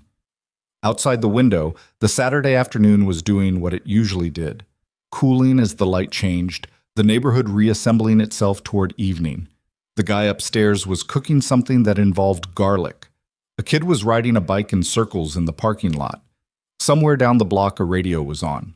He sat on the couch beside Maya, and she put her feet on his lap without looking up from her screen, and he didn't move them. What was happening? Whatever this was, whatever had been building since October in increments too small to name individually but too consistent to ignore, had started to have a shape. Not a completed one. Not a shape with clean edges and a clear outline. More like when you're looking at a photograph that's still developing, the image emerging from nothing gradually. And you can see enough to know what it is, but not yet all of what it will be. He knew what he was feeling. He was 32, not 17, and he'd felt things before and knew how to identify them. He knew that he thought about Victoria between the times he saw her, and not just incidentally. He knew that the mornings in the park had become things he looked forward to in a way that was specifically about her, and not only about Oliver. He knew that she laughed differently with him than she appeared to laugh anywhere else, and that he was aware of this in a way that meant something. He also knew that he had no intention of doing anything about it for a collection of reasons that were all real. She was Oliver's mother. He was Oliver's bus driver. Whatever had developed between Oliver and him was fragile and specific and built on the absence of agenda, and the moment he introduced one, the moment this became about anything other than what it was, the whole careful architecture of it could come down. And beyond that, he didn't know what she felt. He had guesses. He wasn't oblivious, but guesses weren't enough, and asking wasn't something he was ready to do. So he sat with it, quietly. The way Oliver had learned to sit with things, present, attentive, not forcing anything. He was aware at some level that this was either very wise or very avoidant, and that the line between those two things was thinner than he liked. Maya reached over without looking up and patted his arm. "You went quiet," she said. "Just thinking." "Okay." She went back to her screen. "The burrito truck was good today." "Yeah," he said. "It was." He looked at the window and the light changing in it, and left everything he was thinking right where it was. The following Monday, Oliver got on the bus at Wren Street. He was carrying Gerald. Ethan opened the door and Oliver came up the steps, and he was holding the frisbee against his chest the way kids hold things they've decided matter. "Morning," Ethan said. Oliver stopped. He looked at Ethan directly, then quietly. Quietly enough that none of the other kids heard it. Just the two of them in the space between the step and the driver's seat. "Morning." One word, small and clear and certain. Ethan felt it land somewhere below the breastbone. "Good morning," he said back, and kept his voice exactly even, because Oliver did not need a production. He just needed it to be received. Oliver walked to his seat and sat down and put his hands on his backpack. And the bus route continued, and outside the windows the city moved through itself in its usual indifferent way. And Ethan drove. He drove the whole route with that one word sitting in the center of him like something warm. Morning, 2 syllables, 7 months in the making. He kept them where they were and kept driving. He didn't tell Victoria about the morning right away. He wasn't sure why, exactly. It wasn't strategic. He didn't have a strategy. It was more that the moment felt like Oliver's, privately, and broadcasting it immediately felt like doing to Oliver what Ethan had refused to let the ballroom do, making a production of a thing that was simply, cleanly true. So he held it for a few days, turned it over in his head the way you turn a good sentence over, not because you want to change it, but because you want to understand exactly why it works. Oliver said morning again on Wednesday. Same quiet tone, same directness, same absence of ceremony. Like it had always been something he did and he was just returning to the habit. Ethan said it back. Oliver sat down. The route continued. By Friday, it was established, not announced, not celebrated, just a small daily exchange that lived in the 6 inches of space between the bus door and the driver's seat. One word in, one word back. The whole thing took 4 seconds. He texted Victoria on Saturday morning. He's been saying good morning to me this week, every day. She replied 11 minutes later, which was the longest he'd ever waited for a response from her. He'd noticed she was fast at text, the kind of person whose phone was always somewhere close. 11 minutes meant she was doing something with the information before she replied to it. Every day? Every day. Another pause, shorter. His therapist is going to lose her mind, in a good way. Tell her when you're ready, didn't want to make it a bigger thing than it was. It's a big thing, she replied. And then, after a beat, thank you for treating it like it wasn't. He understood the distinction. He put his phone down and finished his coffee. The summer moved in the way summers do when you're not measuring them against much. Slowly and then suddenly, the days long and specific and then gone.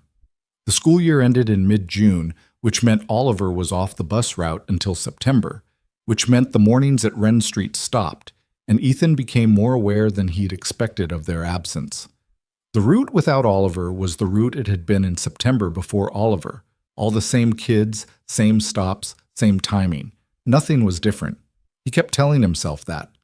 He and Victoria kept the Saturdays mostly intact through July. Not every week. She had business things, travel, the particular demands of a company that didn't stop moving because the school calendar did, but often enough that it had become a recognizable pattern in his week. The way the route was a recognizable pattern. Things you built your time around without having made a formal decision to. They'd moved locations. Less of the park by July because the summer crowds made it loud and Maya had declared it too chaotic, which was a remarkable statement from a person who'd once narrated a 40-minute Frisbee session without pause. They'd started meeting at a quieter spot along the river trail, a stretch that wasn't heavily trafficked, where Oliver liked to look at the water and Maya liked to find the worst possible throwing rocks and attempt distance records. Oliver was talking more. Not in torrents. Nothing like the constant narration Victoria had described from before, but in sentences sometimes. Short ones, carefully deployed. He told Maya once that her rock-throwing technique was inefficient, which she found genuinely offensive and which started a 20-minute technical discussion that Oliver participated in with a precision that was completely at odds with his age.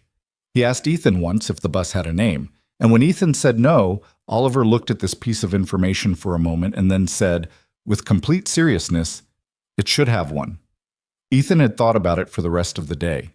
He still hadn't come up with a name. Maya had 3 suggestions by the following Saturday, all rejected by Oliver on grounds he stated quietly and specifically. Ethan stayed out of the debate, but privately thought Oliver's aesthetic instincts were correct.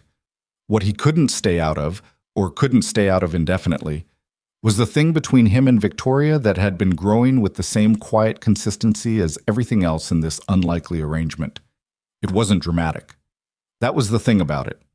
In another story, or told by someone who needed the shape of drama to make sense of feeling, there would have been a moment, a charged look, a near kiss, some tilted axis you could point to. There wasn't one of those. There was instead a long accumulation of ordinary moments that individually meant nothing and together meant everything. The way she handed him a coffee without asking how he took it because she knew. The way she said his name when she was making a point. Not Mr. Carter, just Ethan, quiet and direct, like the word was something she'd decided was hers to use. The way she'd started touching his arm sometimes when she laughed. Not deliberately. Just the physical reflex of a person who'd found someone funny and let her body say so before her composure could intervene. The way he watched for her car in the parking area before he could stop himself. He knew. He'd known for a while. He just hadn't done anything about it because knowing wasn't sufficient, and the reasons for caution were still real.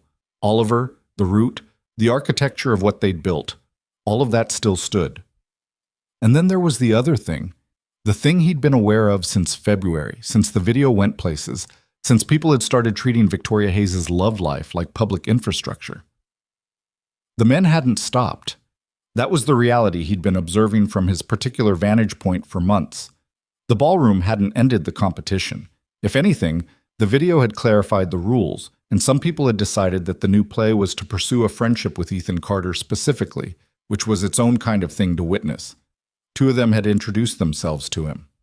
Once at a school event he'd attended as a driver representative in April. Once at the coffee shop, where a man named Derek, tall, suited, the kind of handsome that was maintained with considerable effort, had apparently recognized him from the video and stopped at their table. "This is the guy," Derek had said to Victoria, with the forced, casual warmth of someone performing something, the famous bus driver. He'd shaken Ethan's hand with too much grip and laughed too easily at something that hadn't been a joke. Victoria had been polite and brief, and Derek had moved on, but she'd been quieter than usual for a few minutes after. "Happens a lot?" Ethan had asked. "Often enough?" She'd looked at her cup. "Some of them have started trying to—" She'd stopped, seemed to decide something, continued. "They've started treating you like a benchmark. Like the thing they need to clear is figuring out how you got Oliver to respond to you and then replicating it. You can't replicate it. I know that. Because the reason Oliver responded is that I wasn't trying to get Oliver to respond." "I know," she said again. "But you can't explain that to people who fundamentally don't understand the difference between strategy and sincerity." He'd sat with that. "Does it bother you? The field of people?" She'd looked at him with an expression he couldn't fully decode. "Which part are you asking about?" He hadn't been sure, honestly. So he'd let it go, and the conversation had moved on, and he'd driven home afterward with the question still sitting unanswered somewhere in the space between what he was willing to say and what he wasn't. The thing that pushed him, eventually, was not a dramatic event. It was a Tuesday evening in late July. He'd finished the charter route he was picking up for summer income and was in the parking lot of a grocery store, sitting in the truck with a bag of food going warm beside him, doing nothing in particular, when his phone buzzed. Not Victoria. Frank. "Saw you on that celebrity gossip thing again," Frank texted. "They're saying the CEO's dating a venture capital guy. Some article." Ethan stared at the text for a moment. Then he put the phone down. Then he picked it back up. He did not search for the article. He drove home, made dinner, helped Maya with a summer reading project she'd been avoiding with considerable creativity, watched half of something on television without registering what it was. He went to bed at his regular time and lay in the dark and listened to the neighbor's TV through the wall and thought about the fact that the piece of information Frank had texted him had produced a reaction in him that was unmistakable. He was bothered by it, not in a dramatic, urgent, cinematic way. Just bothered.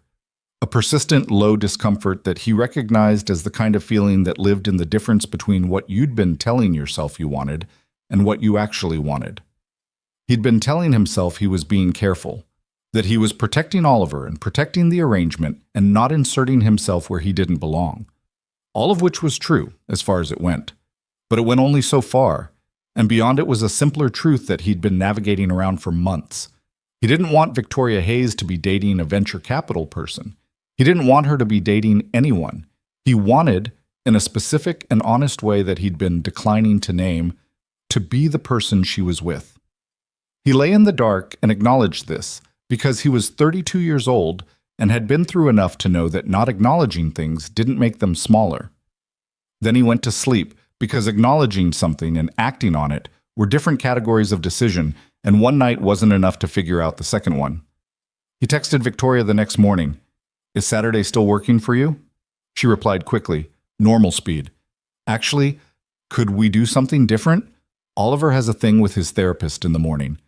I was thinking maybe just us, if you're free. There's a thing downtown I've been wanting to try." He looked at the text. Just us was not a large phrase. It was 2 words. Ooh. It was also the first time she'd suggested anything that didn't include the children. He thought about it for approximately 4 seconds. "Sure," he replied. "What time?" She picked a place on a street he didn't know well, in the part of the city that had been renovated recently and had that particular quality of places that were trying to be somewhere worth going. A wine bar that apparently also did lunch, which he looked up on his phone and quickly established was expensive in the quiet way of places that didn't put the prices on the outside. He told Frank about it, because Frank was the person he told things to when he needed to say them out loud to organize them. They were in Frank's driveway on Thursday evening, Frank working on his car, and Ethan handing him tools, which was a dynamic that had been in place since they were both 24 and had not fundamentally changed. "So it's a date," Frank said. "I don't know what it is." She said, "Just us." "People say just us about things that aren't dates." Frank looked at him over the hood of the car. "What people?" Ethan handed him a wrench. "I don't know what she means by it." "Then maybe you could ask her." "I'm not going to ask her." "Why?" "Because we haven't. There's a whole thing. Oliver, the bus, all of it. I can't just—" "Ethan." Frank said it with the patience of a man who had known him for a decade and had watched him navigate his own feelings with the directness of someone diffusing a bomb one wire at a time. "You like this woman?" "Yes." "She asked you to lunch, just the two of you?" "Yes." "So go to lunch, see what happens. You don't have to propose marriage at the soup course." "There might not be soup." "You know what I mean." Ethan looked at the car. "What if it messes things up with Oliver?" Frank was quiet for a moment, which meant he was taking the question seriously rather than dismissing it. "You've been good for that kid," he said finally, "and from what you've told me, the kid's mother knows that. So either she's smart enough to think this through or she's not, and you find that out now rather than later." He paused. "But you've been standing 6 feet away from something for 6 months. At some point, you got to actually move." Ethan didn't say anything. "You're not going to break the kid by having lunch with his mom," Frank said. "You've been careful. You keep being careful. But careful can become its own kind of problem if you do it past the point it's useful." He thought about that for the drive home. The lunch was on Saturday at noon. He wore his own suit this time, not Frank's, which meant it fit correctly and didn't make a statement. He was early because he was always early, and he sat at the table and looked at the wine list without seeing it. Victoria arrived 4 minutes later. She was wearing something that occupied the space between professional and personal. A silk blouse, dark trousers, her hair down. She looked, as she sat across from him, like someone who'd also thought about what this was before arriving. "Hi," she said. "Hi." The waiter came. They ordered. Small talk moved through the space between them the way it did when two people were working their way toward something that neither had named yet. She asked about Maya's summer. He asked about Oliver's therapy session. She said it had gone well. The group sessions had started, and Oliver was mostly observing rather than participating. But observing was its own form of presence, and the therapist was pleased with it. "He asked me last week who you were," she said. Ethan looked at her. "What do you mean?" "He knows who I am." "I mean, he asked, in more words than usual. He asked what you are to us." She looked at the table. He said it directly. He said, "What is Ethan?"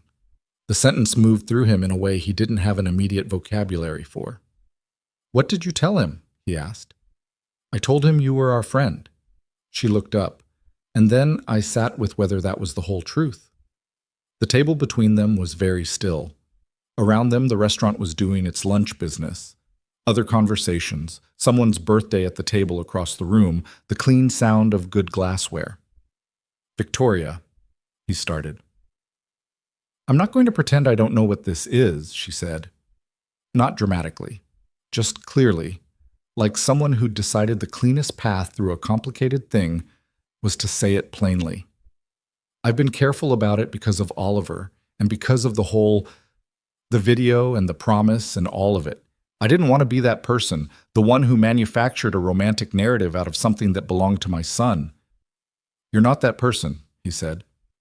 "I know I'm not, but I needed to be sure of the difference." She looked at him steadily. "Between what Oliver feels about you and what I feel about you. They're related, but they're not the same thing, and I needed them to not be confused in my head before I said anything." He was quiet for a moment. "And are they? Not confused?" "As much as they can be," she exhaled. "He needed something from you that I can't provide, and I need something different from what Oliver needs, something that has nothing to do with him." She paused. "Though having a person who loves my kid before loving me is—" She stopped. "That's not a small thing." "It's not," he agreed, "but it can't be the whole thing either. I'm not looking for a parent for Oliver. I'm looking for—" She didn't finish. "I know," he said. They looked at each other. "I've been standing still on purpose," he said. "I want you to know that. It wasn't, I wasn't oblivious. I was making a choice. I know that too. The corner of her mouth moved. It was slightly maddening. Yeah? The cracker story. You talked about the crackers for 10 minutes and I sat across from you and you had no idea. She stopped. Never mind. He almost smiled. I had some idea. She looked at him. How much idea? Enough that I kept Frank's suit after the gala. I had the dry cleaning bill and everything. I just didn't return it for 3 weeks. She studied him. That's your version of a declaration? I'm working on it. She laughed then. The real version, the one that came out before composure could get there. It lasted maybe 3 seconds, and then she composed herself again. But the 3 seconds had happened, and he'd seen them. Okay, she said. Okay? Okay, I don't know what word we're using. Let's try something. Let's see what this is, done honestly, without the video or the promise or any of the rest of it. She looked at him with the clear, direct precision he'd come to understand was her baseline. Can you do that? Yes, he said, simply. She nodded. Something settled in her shoulders. Not relaxation exactly, more like a decision that had been in motion had finally landed. I'm not easy to be with, she said. I should tell you that. I don't need easy. I work a lot. I have opinions about things that people find exhausting. I have an ex-husband who's gone, and a son who's still finding his way back, and a board of directors who would find the concept of this very interesting in the wrong direction. I drive a school bus, he said. I'm going to need a longer suit. She looked at him for a moment. That's all you have to say? What else do you want me to say? You told me true things about yourself. Those are the same things I've already seen. I don't know what the problem is. She opened her mouth and then closed it, looked at the table. You're kind of infuriating. Frank says the same thing. The food arrived, which gave them both somewhere to look for a moment. The conversation shifted, not to avoid what had been said, but because it had been said and that was enough. And there was food and a Saturday afternoon and nothing that needed to be fixed in the next 10 minutes. They ate and talked, and the afternoon did its thing around them. And Ethan found himself thinking, somewhere in the middle of it, that this was what it felt like when something stopped being complicated. Not simple. Nothing about this was simple, but no longer requiring the constant management of distance. He walked her to her car after. The street was warm, the light that particular gold of mid-afternoon in summer that made everything look like it was worth something. She stopped at the driver's door, turned to look at him. He kissed her. Not because the moment called for it cinematically, but because they'd talked around it long enough and he was done talking around it, and she kissed him back in the direct, unhesitating way she did most things, which shouldn't have surprised him and did anyway. It lasted a few seconds. Then they were standing on a city sidewalk in the afternoon, and the rest of the street continued around them. Okay, she said again, quietly. Okay, he said. She got in her car. He stood on the sidewalk and watched her pull out, and then he turned and walked back to his truck.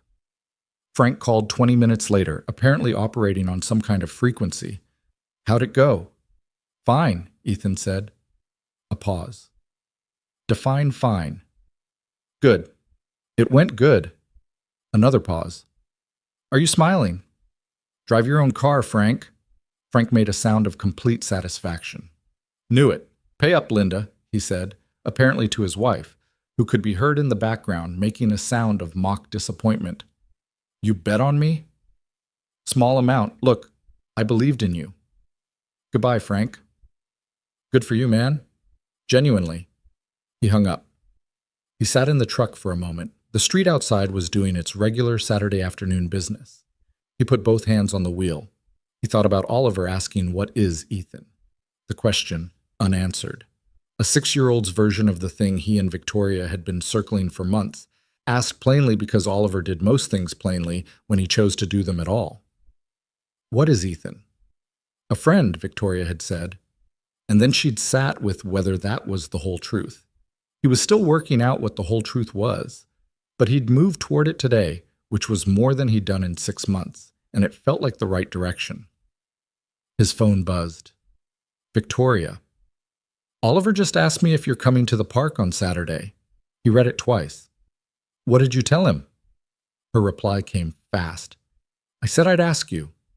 He looked at the message, thought about Oliver, who asked about Maya after she hurt her ankle, who sat on cracked pavement to keep someone company, who carried Gerald to the bus every morning and said morning in a voice that was finding its way back from somewhere far off. Tell him yes, Ethan typed. Then, after a second, tell him I'll bring better frisbees. A pause. Then, he said Gerald is the only one worth throwing. Ethan shook his head slowly. He put the truck in gear. He's not wrong, he replied, and pulled out into the street. The weeks after that had a different quality to them. Not transformed, nothing flipped over into a new and better version of itself. The complications remained complicated. Victoria's schedule was what it was, which meant she canceled twice in August for things that were genuinely not avoidable and apologized in the precise way of someone who meant the apology, but also needed him to understand that the canceling was a feature and not a bug of who she was. He told her he understood. He did understand. Understanding it and always being okay with it would be different categories, long-term, but they were early enough that they didn't need to solve everything. He told Maya in early August. They were in the kitchen again, the same geography as every significant conversation in his life, and he told her directly because Maya was not a person you protected from information. She absorbed it for a moment, then said, Does Oliver know? Not officially. You should tell him, she said. He'll figure it out anyway, and it's better if it's not a surprise. She picked up her toast. He's perceptive. He is, Ethan agreed. It'll be fine, she said. He likes you, and she considered. She's kind of like Oliver in a way. She watches things before she says them. He looked at his daughter. When did you get this good at reading people? I grew up on a school bus, she said. What do you expect? He laughed at that. A proper caught-off-guard laugh, the kind that cost something. Maya grinned and took her toast and went to watch television. He sat in the kitchen and thought about what she'd said. She's kind of like Oliver. And thought about how he'd been on this route, all of it, for nearly a year now. A boy who sat still and watched before he moved. A woman who composed herself before she spoke. Both of them learning, in their own registers, how to trust a thing they couldn't control.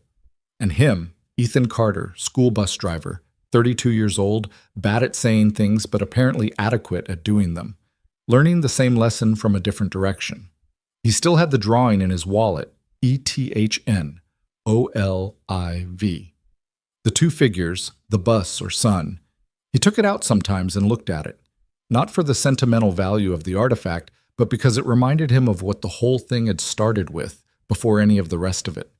Before the gala, the video, the coffee, the park, the kiss on the sidewalk, a small boy on a bus, a seat behind the partition, hands folded on a backpack, and a man who just said hey there and meant nothing by it except, I see you, you're here, that's enough. He put the drawing back in his wallet and went to finish the laundry. September came back around the way it always does, without announcement, slipping in behind the last few days of August heat, the mornings suddenly different, cooler and sharper, the light at a new angle.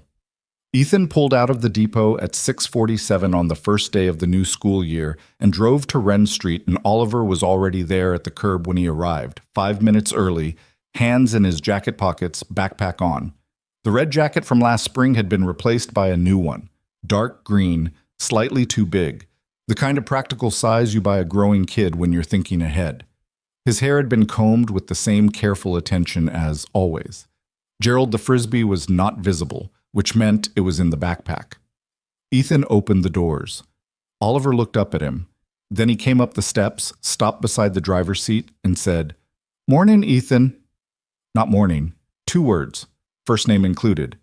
Ethan kept his voice even. Morning, Oliver. Oliver went to his seat, sat down, hands on backpack. Some things were continuous. But the boy who sat down was not the same boy who had climbed onto this bus 11 months ago with the stillness of someone bracing for impact. He sat differently.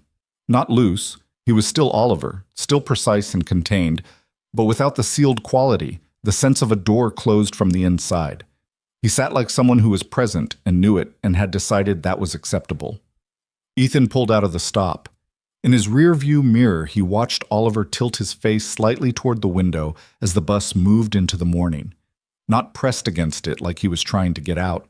Just watching. A person looking at a city he'd decided to belong to. The new school year brought changes to the route. A few kids aged out, new ones came on. The particular sociology of the bus reshuffled itself the way it did every fall. Oliver now sat differently on the spectrum of it, not in the middle of things. Still the same seat, still not the kid who held court in the back rows. But he was adjacent to things in a way he hadn't been. Sophie Park offered him a rice cracker one morning, and he took it, which caused Sophie to look briefly like she might cry with satisfaction and then recover herself. Marcus Webb said something about a video game once, and Oliver responded with 2 sentences of specific technical information that left Marcus staring at him with new respect. He wasn't transformed. He wasn't a different child. He was Oliver, recovering, which meant he was still careful, still selective, still watching things more than he participated in them. But recovery is not transformation. Recovery is coming back to something you lost, and the something Oliver was coming back to was not a performance of normalcy or loudness or ease. It was just himself. The kid who paid attention to everything and had things to say and chose when to say them. Ethan watched it happen incrementally over those September mornings, the way he'd watched everything with Oliver. Without projection, without urgency, just present for what was actually there. What was also there in September was the question he and Victoria had been circling since the sidewalk in July. They'd been together for a word that was simultaneously accurate and insufficient. They'd had dinners, twice, without children. They'd had more Saturdays. She'd come to the apartment once on a Sunday and had sat at his kitchen table with a coffee and had an argument with Maya about the merits of a fantasy book series, which was not something Ethan had anticipated facilitating, and which had been, objectively, one of the more entertaining things he'd witnessed in recent memory. Victoria had very strong opinions. Maya had equally strong and entirely contrary ones. Oliver had sat in the living room playing with Gerald and had periodically contributed one-sentence observations that were accurate enough to derail both arguments, which neither combatant acknowledged, but both clearly registered. It was a complete mess of an afternoon, and Ethan had barely said 20 words the entire time, and he'd been happier than he'd been in a long time. But there was still a question of shape. What this was, where it was going, whether the pieces of it, his life and hers, his apartment and her house, Maya's school and Oliver's school, a bus route and a company, whether all of those things had a way of fitting together that didn't require anyone to disappear into someone else's world. He thought about it and didn't rush it. Victoria thought about it. He knew she thought about it because sometimes she went quiet in a specific way that he'd learned to recognize as processing rather than withdrawal. And once she'd said, without preamble, in the middle of a Saturday at the river, "I'm not good at depending on people." And he'd said, "I know." And she'd said, "That's going to be a problem sometimes." And he'd said, "Probably." And she'd looked at him like she expected more, and he'd said, "You're also not bad at learning things. You learned how to run a company. Depending on people is a smaller skill set." She'd thought about that for a while. Then, "That's either very optimistic or very naive." "Could be both," he'd said. She hadn't argued. That was something. Oliver knew. Not in the way of being formally told. Ethan and Victoria had agreed on honesty without announcement, which meant they didn't hide things, but they also didn't present the situation with the gravity of a press release. Kids pick things up through texture before they pick them up through information. Oliver was not a kid who missed texture. He demonstrated this on a Saturday in October, 6 weeks into the new school year, at the river trail. Ethan and Victoria had been walking slightly ahead of the children. Maya was behind them doing something with a stick that she'd explained as a science experiment and that mostly looked like hitting things. And at one point, Ethan had said something that made Victoria laugh, and without thinking, he'd put his hand briefly at the small of her back. 3 seconds. Nothing. Just a gesture. He'd glance back almost immediately. Instinct, checking, and found Oliver watching them from a few feet behind. Not with alarm. Not with distress. With a particular focused attention that was Oliver's version of processing. Ethan removed his hand. Not dramatically, not guiltily, just let it go. Oliver continued walking. His face did its private sorting. That evening, Victoria texted, "Oliver told me at bedtime that you make me laugh. He said it like it was information he was filing." Ethan read the text. "Is that okay?" he replied. "He said it like it was good information," she wrote back, like he was adding it to a list of things he was sure about. He sat with that for a while. The formal conversation with Oliver happened in November because Oliver made it happen, not by demanding it, that was not Oliver's way, but by asking a question that required an answer. They were at the park on a Saturday, just Ethan and Oliver. Victoria had a board meeting, rescheduled twice and finally unavoidable, and Maya was at her mother's for the weekend. Ethan had offered to take Oliver anyway, because it was on the calendar and canceling felt like unnecessary disruption. And Victoria had accepted with the gratitude of someone who'd learned that accepting help was its own kind of practice. So it was just the two of them, walking the reservoir path, Gerald in Oliver's hand, the November sky doing its flat gray thing. Oliver was 7 now. His birthday had been in October, a small party at the house that Ethan had attended and at which Oliver had blown out candles on a cake with the expression of someone completing a task he'd agreed to. And at 7, he was taller than he'd been, his face losing some of the round softness of 6. They walked without talking for a while, which was fine. Silence with Oliver had never been an uncomfortable thing. Then Oliver said, "Do you love my mom?" The question went into the air between them and sat there. Ethan didn't look away and didn't rush the answer. He'd thought about this, in the abstract, the possibility of the question. He'd thought about what he'd say and what he actually believed, because those needed to be the same thing. "I care about her a lot," he said. We're still figuring out what it is, but yes, in the direction of love." He paused. "Is that okay to tell you?" Oliver walked for a few steps. He was looking at the path ahead. "Does it change things?" he said. "With us." It was not a child's question, or rather, it was exactly a child's question in the way that children sometimes ask the thing that adults spend weeks avoiding. The real question, the one underneath all the others. Ethan stopped walking. Oliver stopped too, a step ahead, and turned to look at him. "No," Ethan said. "You were first. That's just true. Whatever I feel about your mom, that happened because I knew you first. And even if the rest of it didn't exist, you'd still be my friend. That doesn't change based on anything else." Oliver looked at him steadily. He was doing the thing. The calculation, the careful assessment that had been his mode since that first morning on the bus steps. "Okay," he said. "Okay?" "Okay," he said again, more firmly, like a decision that had been made and filed. He turned back to the path and started walking. Ethan stood there for a second. Then he caught up. They walked to the end of the reservoir path and back, and Oliver threw Gerald into the wind 4 times and retrieved him with a patience that bordered on meditative, and Ethan watched the November light on the water and said nothing further about love or change or any of the things that had been in the air between them. Some conversations end with a resolution, and some of them end with a door opened and left open, and this one had been the second kind, and that was enough. He told Victoria about it that evening. He was in his truck in her driveway, having dropped Oliver off, and she'd come out when she saw his lights and was standing by the passenger window. He told her through the glass, then rolled it down. She listened. When he finished, she stood in the driveway in her coat, arms crossed against the cold, looking at nothing in particular for a long moment. "He asked you that," she said. "He did." "What did his face do?" "After." "He said okay and started walking." A long pause. "He told me tonight at dinner that the path by the reservoir was longer than he thought."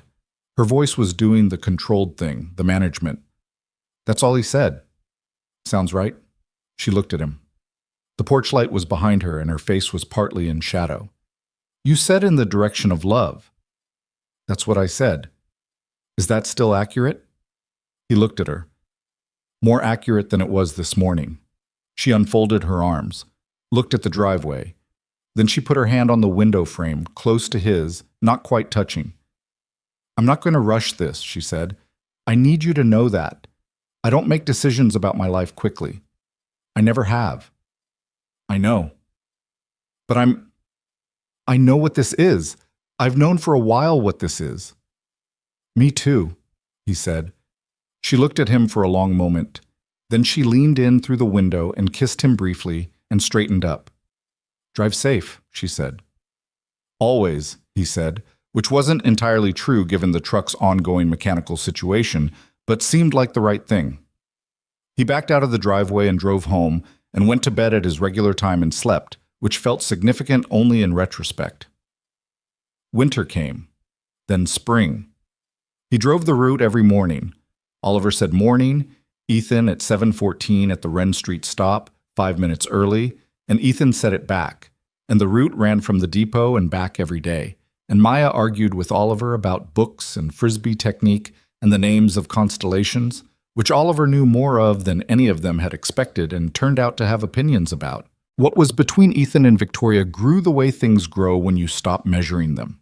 Gradually, and then suddenly, and then you look up one day and realize you're inside something real, built out of ordinary Saturdays and text messages and arguments about logistics and moments you didn't plan, and the thing is sturdy in a way you didn't engineer because you can't engineer that kind of sturdy.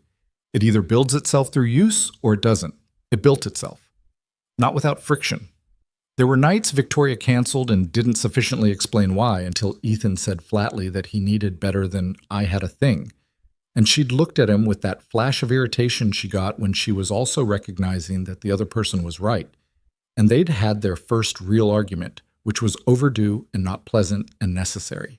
She told him he didn't understand the pressure of her schedule, and he told her that may well be true, but the pressure of her schedule was a thing he was now inside of whether he understood it or not, and that meant she had to include him in it rather than using it as a wall. She'd been quiet for a while, then, "No one has said that to me in years." Said what?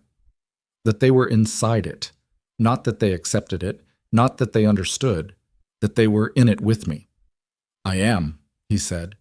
She'd looked at her hands and then at him, and something in her face had done the private processing thing and then arrived somewhere different. "Okay," she said, "I'll be better." She was better, not perfect, that was not who she was, but present to it in a new way, communicating the schedule and the pressure and the things she needed instead of just managing around them and then being unavailable. He was not perfect either. He was, on the evidence, someone who held things quietly for too long before saying them, who was more comfortable being needed than being vulnerable, who occasionally processed his feelings through laundry. These were known facts about himself that he continued to navigate. He told Victoria about them directly, which she found both useful and slightly ridiculous. "You do process things through laundry," she confirmed once, after watching him fold a basket of towels with extreme concentration after a difficult conversation. "It gives you something to do with your hands," he said. "I suppose that's what the laundry is for." The proposal, when it happened, was not a production. It was a Sunday evening in March, a year and a half after the gala, 14 months after the sidewalk in July. 9 months after Oliver asked, "Do you love my mom?" on the reservoir path. Ethan and Victoria were in her kitchen, which had become a place he'd learned in the way you learn a place through repetition, where the good pan was, which burner ran hot, that the second drawer from the right got stuck if you pulled it straight and needed a slight upward angle.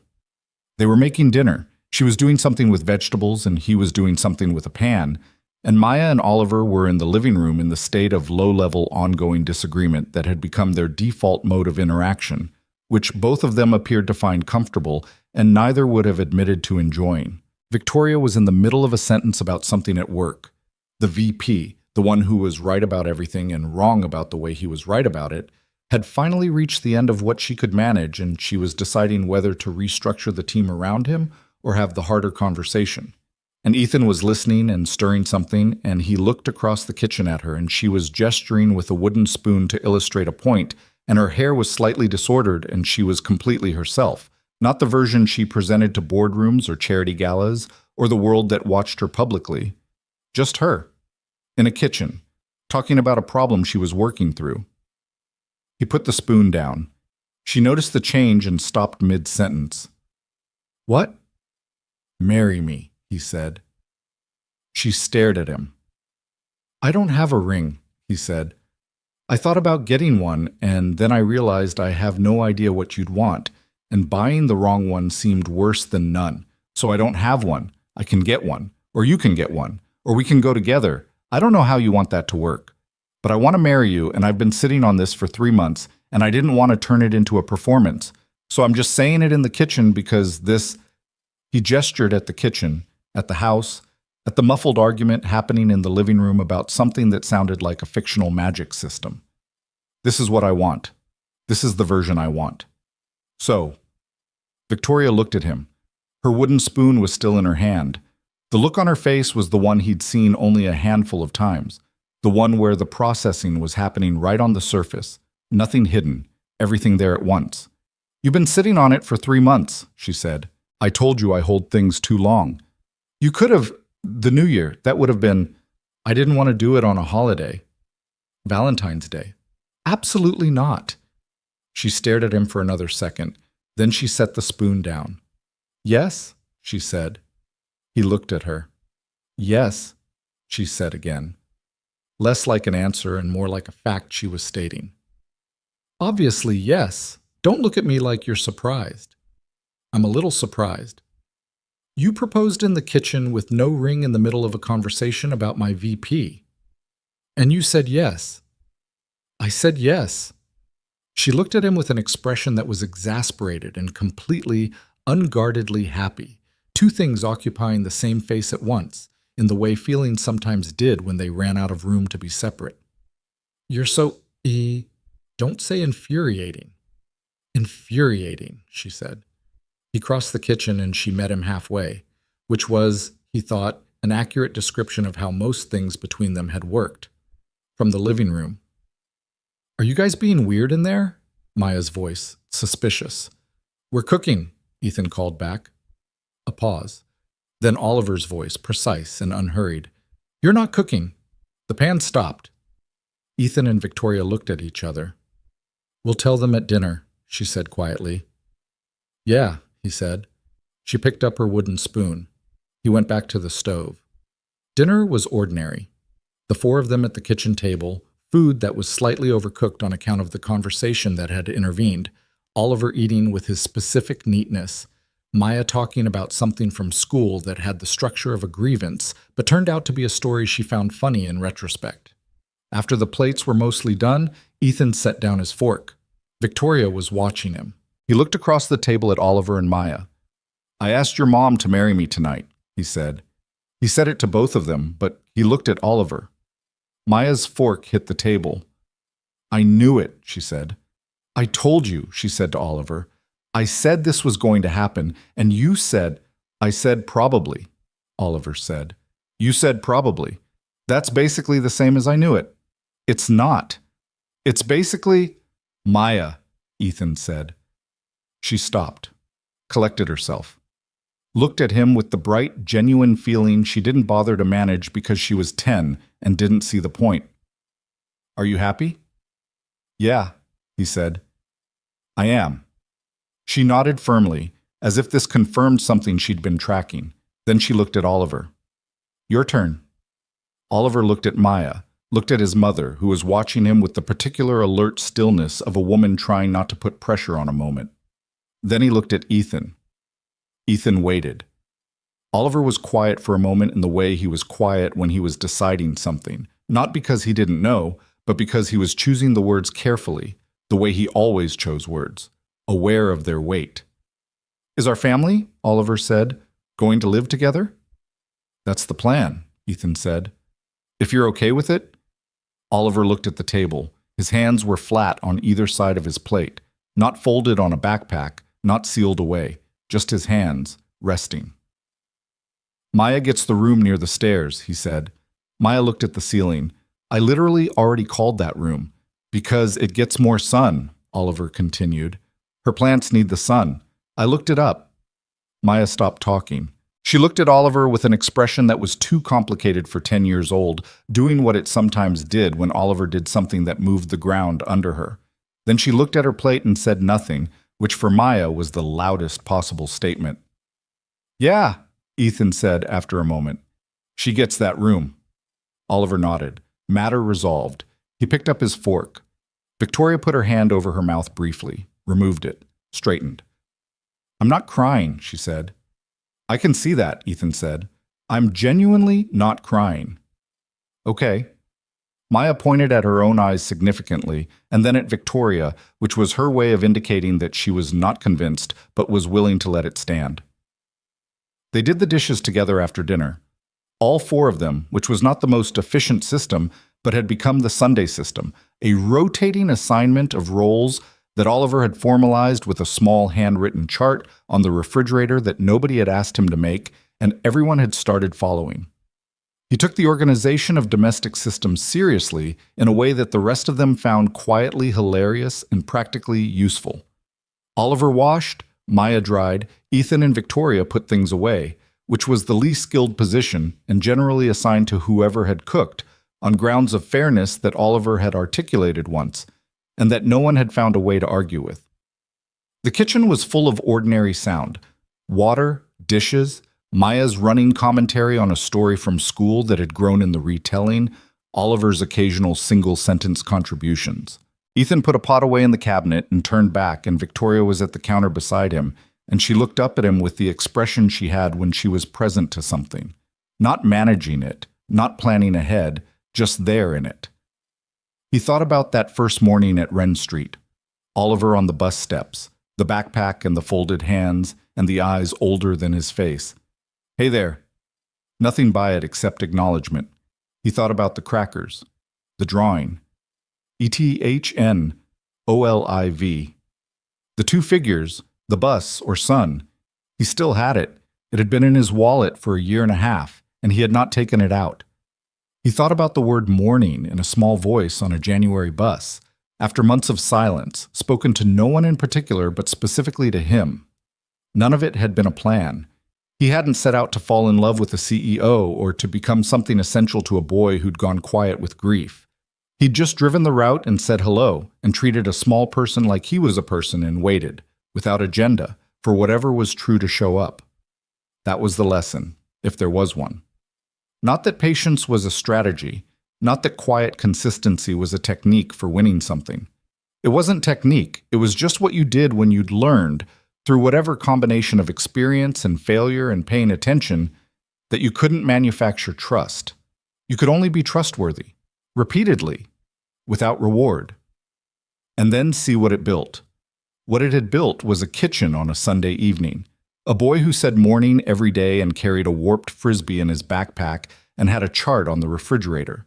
A girl who argued about magic systems with the focused passion of a person who took imaginary things seriously because real things had taught her to. A woman who was not easy to be with and was entirely worth it, and who had said yes in the middle of a sentence about her VP and him. Ethan Carter, school bus driver, 33 years old by then. Not more than he'd been, exactly, but more aware of what he was and less apologetic about the limits of it. He was not the hero of this story in the way that word usually gets used. He hadn't done anything dramatic. He hadn't swept anyone off their feet or fixed anything with a grand gesture or arrived at precisely the right moment with precisely the right thing to say. He'd been early to things and paid attention and not required anyone to be other than what they were. It turned out that was enough, not because the world is fair or because goodness is always rewarded. He was under no such illusion. But because Oliver Hayes had needed something specific from the world at the time Ethan happened to be in front of him, and Ethan had happened to have exactly that thing, and neither of them had engineered it. Some things were just timing. The bus route, the October morning, a small boy on the first step deciding whether to trust the man in the driver's seat. And after the timing, everything else was just showing up. The wedding was in late August, 14 months after the kitchen proposal. Small. Victoria had wanted that, and Ethan had wanted that, and it had been one of the first things they'd agreed on without discussion. Frank's backyard, which was larger than it had any right to be, and which Frank had spent 4 weeks preparing with a seriousness that moved Ethan more than he'd admitted. String lights in the oak tree, tables with mismatched chairs, food from 3 different places because Victoria had decided early that a catered wedding was something she didn't want and had then become very specific about exactly which establishments should provide which dishes, which was such a Victoria way of doing things that Ethan had simply let it happen. Oliver stood beside Ethan at the ceremony. Maya stood beside Victoria. This had been their idea, jointly, presented to their respective parents one evening as established fact. Oliver had been characteristically brief about it. We should stand with you. Maya had been characteristically comprehensive. It makes more sense structurally, and also Oliver and I already know what we're doing from watching the rehearsal, and also we want to. No one had argued. The ceremony was short. They'd written their own vows, which had been harder for Ethan than he'd expected. He was not a man for whom language came easily, and standing in front of people and saying true things about himself was a particular kind of hard that no amount of preparation fully solved. He'd stood in Frank's backyard, in his own suit, and looked at Victoria in something simple and white that was exactly right for her, and at Oliver beside him in the navy suit from the gala, slightly too small now, which he'd insisted on wearing, and at Maya beside Victoria in a blue dress she'd picked herself and had opinions about. He'd read from the paper he'd written and revised 4 times. "I have been early to things my whole life," he read. "I have always thought that was about efficiency. I think now it was about not wanting to miss anything. I don't want to miss anything about your life, or about Oliver's life, or about the life the 4 of us are standing at the beginning of today. I'm not going to be perfect at it. I already know that. But I'm going to be early, and I'm going to pay attention, and I'm going to keep showing up for as long as you'll have me." Victoria didn't cry. She told him she wasn't going to cry, and she meant it. And she didn't, though her jaw did the thing, the controlled adjustment, and her eyes were very bright. Oliver, beside him, was very still. After the ceremony, when the music had started and people were moving toward food, and Frank was doing something with a speaker that Maya was supervising with concerned authority, Oliver appeared at Ethan's elbow. Ethan looked down at him. Oliver was looking at the yard. At the lights in the oak tree, the people, his mother across the way talking to someone and laughing the real version of her laugh. He looked at it all with that particular quiet attention that was just how he saw things. Then he looked up at Ethan. "I knew," he said. Ethan looked at him. "What did you know?" "At the gala?" Oliver's face was serious and certain. "When I walked across the room, I didn't know what it was, but I knew it was right." He paused. "I could just tell." Ethan crouched down, same as he had that night in the ballroom in Frank's borrowed suit, meeting the boy at eye level, which was where Oliver deserved to be met. "Yeah?" he said. Oliver nodded, not elaborating. He'd said what he needed to say, and that was the whole of it. Ethan looked at him for a moment. "Me too," he said. Oliver held his gaze with that clear, serious look. Then something moved in it, something that wasn't quite a smile, but was the truest thing next to it, the expression Oliver made when a thing had been confirmed that he'd believed but not been certain of. He put his hand briefly in Ethan's, but the same gesture, the same hand, the same deliberate choosing, and then let it go and walk toward the food table.